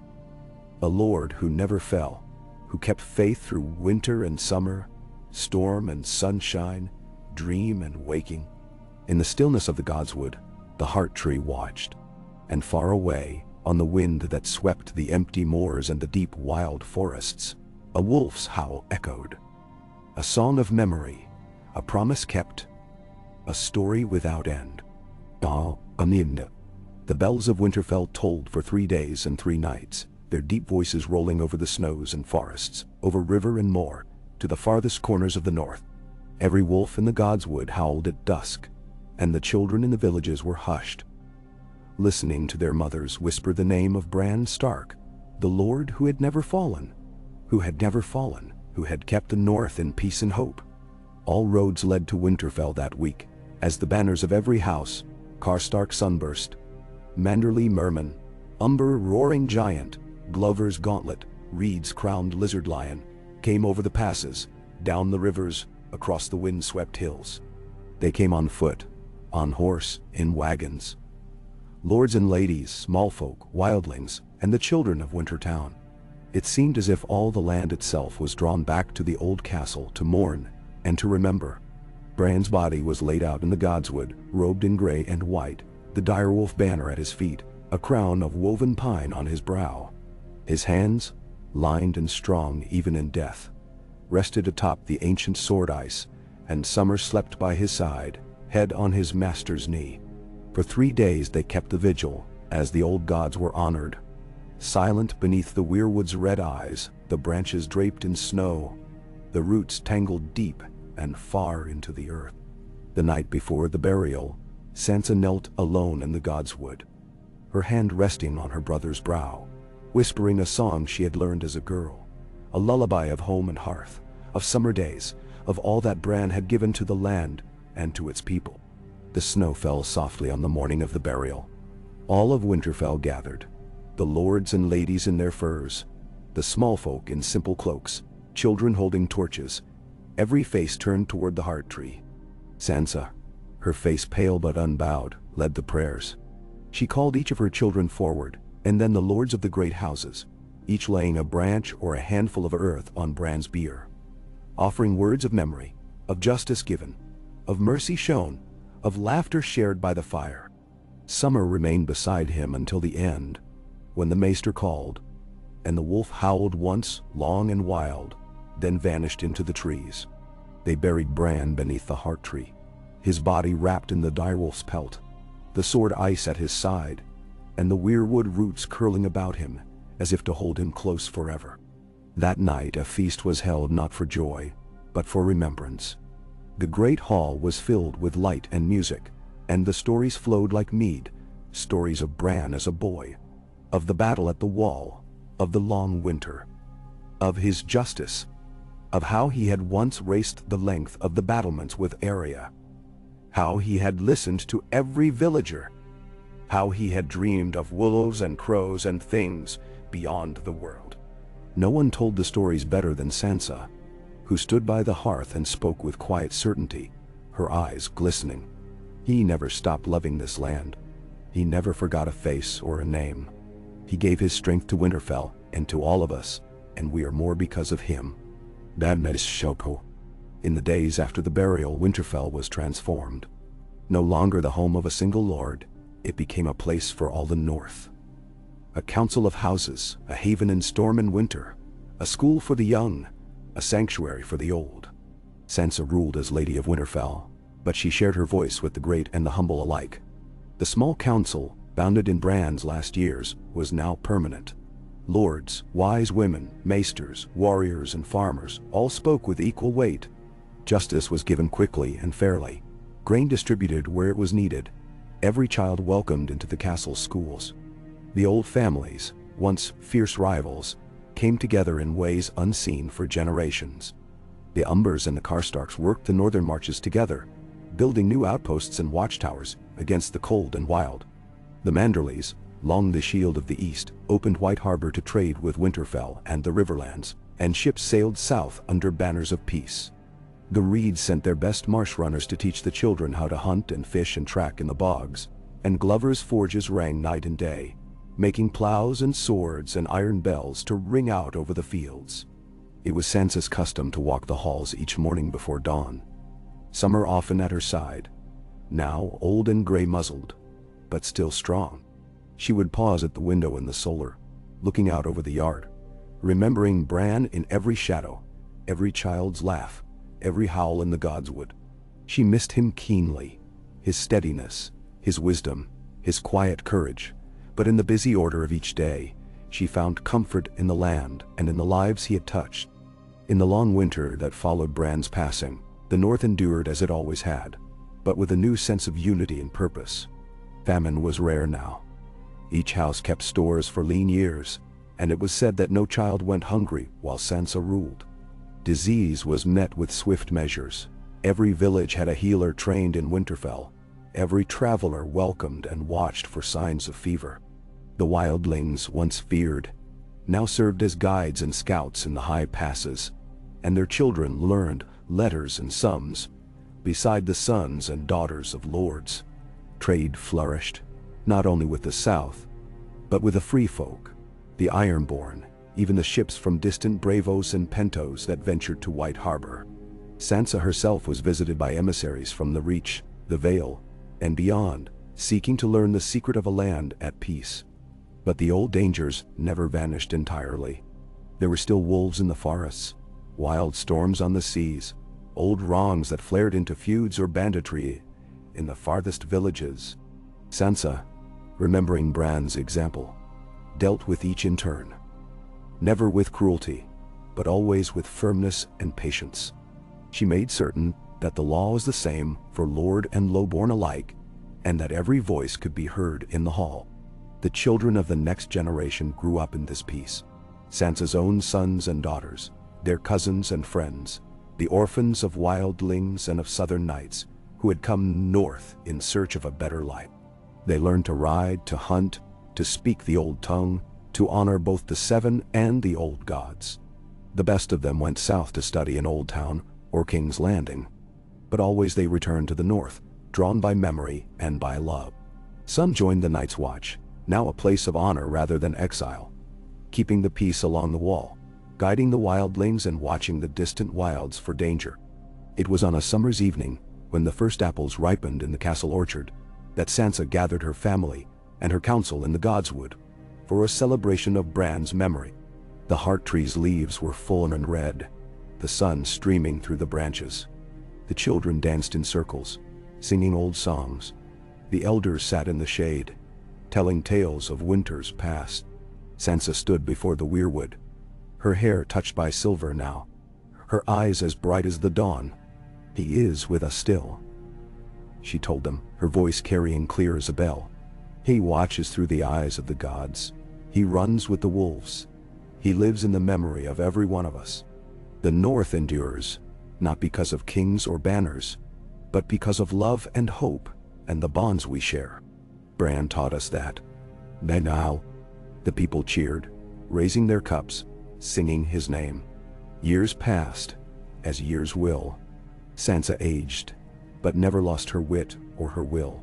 She taught her daughters and sons to rule wisely, and when the time came, she handed Winterfell to her eldest daughter, a girl as clever and kind as Bran himself.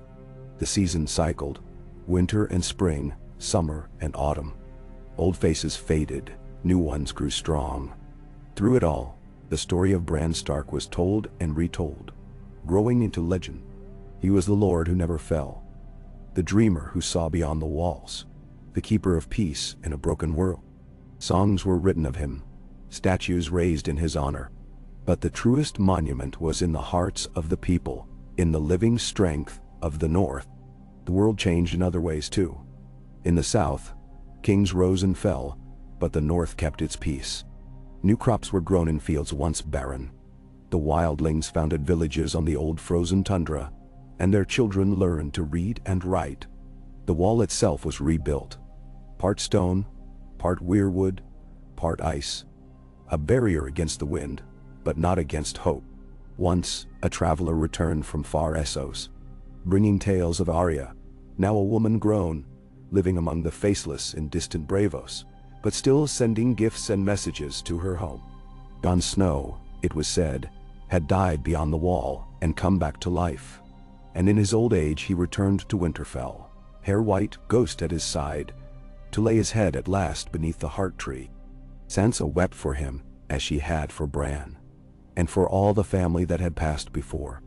And when her own time came, she was buried beside them, beneath the great red roots, the earth warmed by the springs that never froze. It was said that in the quietest nights when the wind howled outside the walls and the snow fell deep and endless, a wolf's voice could be heard singing in the godswood. A voice full of longing, full of love, full of the endless promise that winter brings.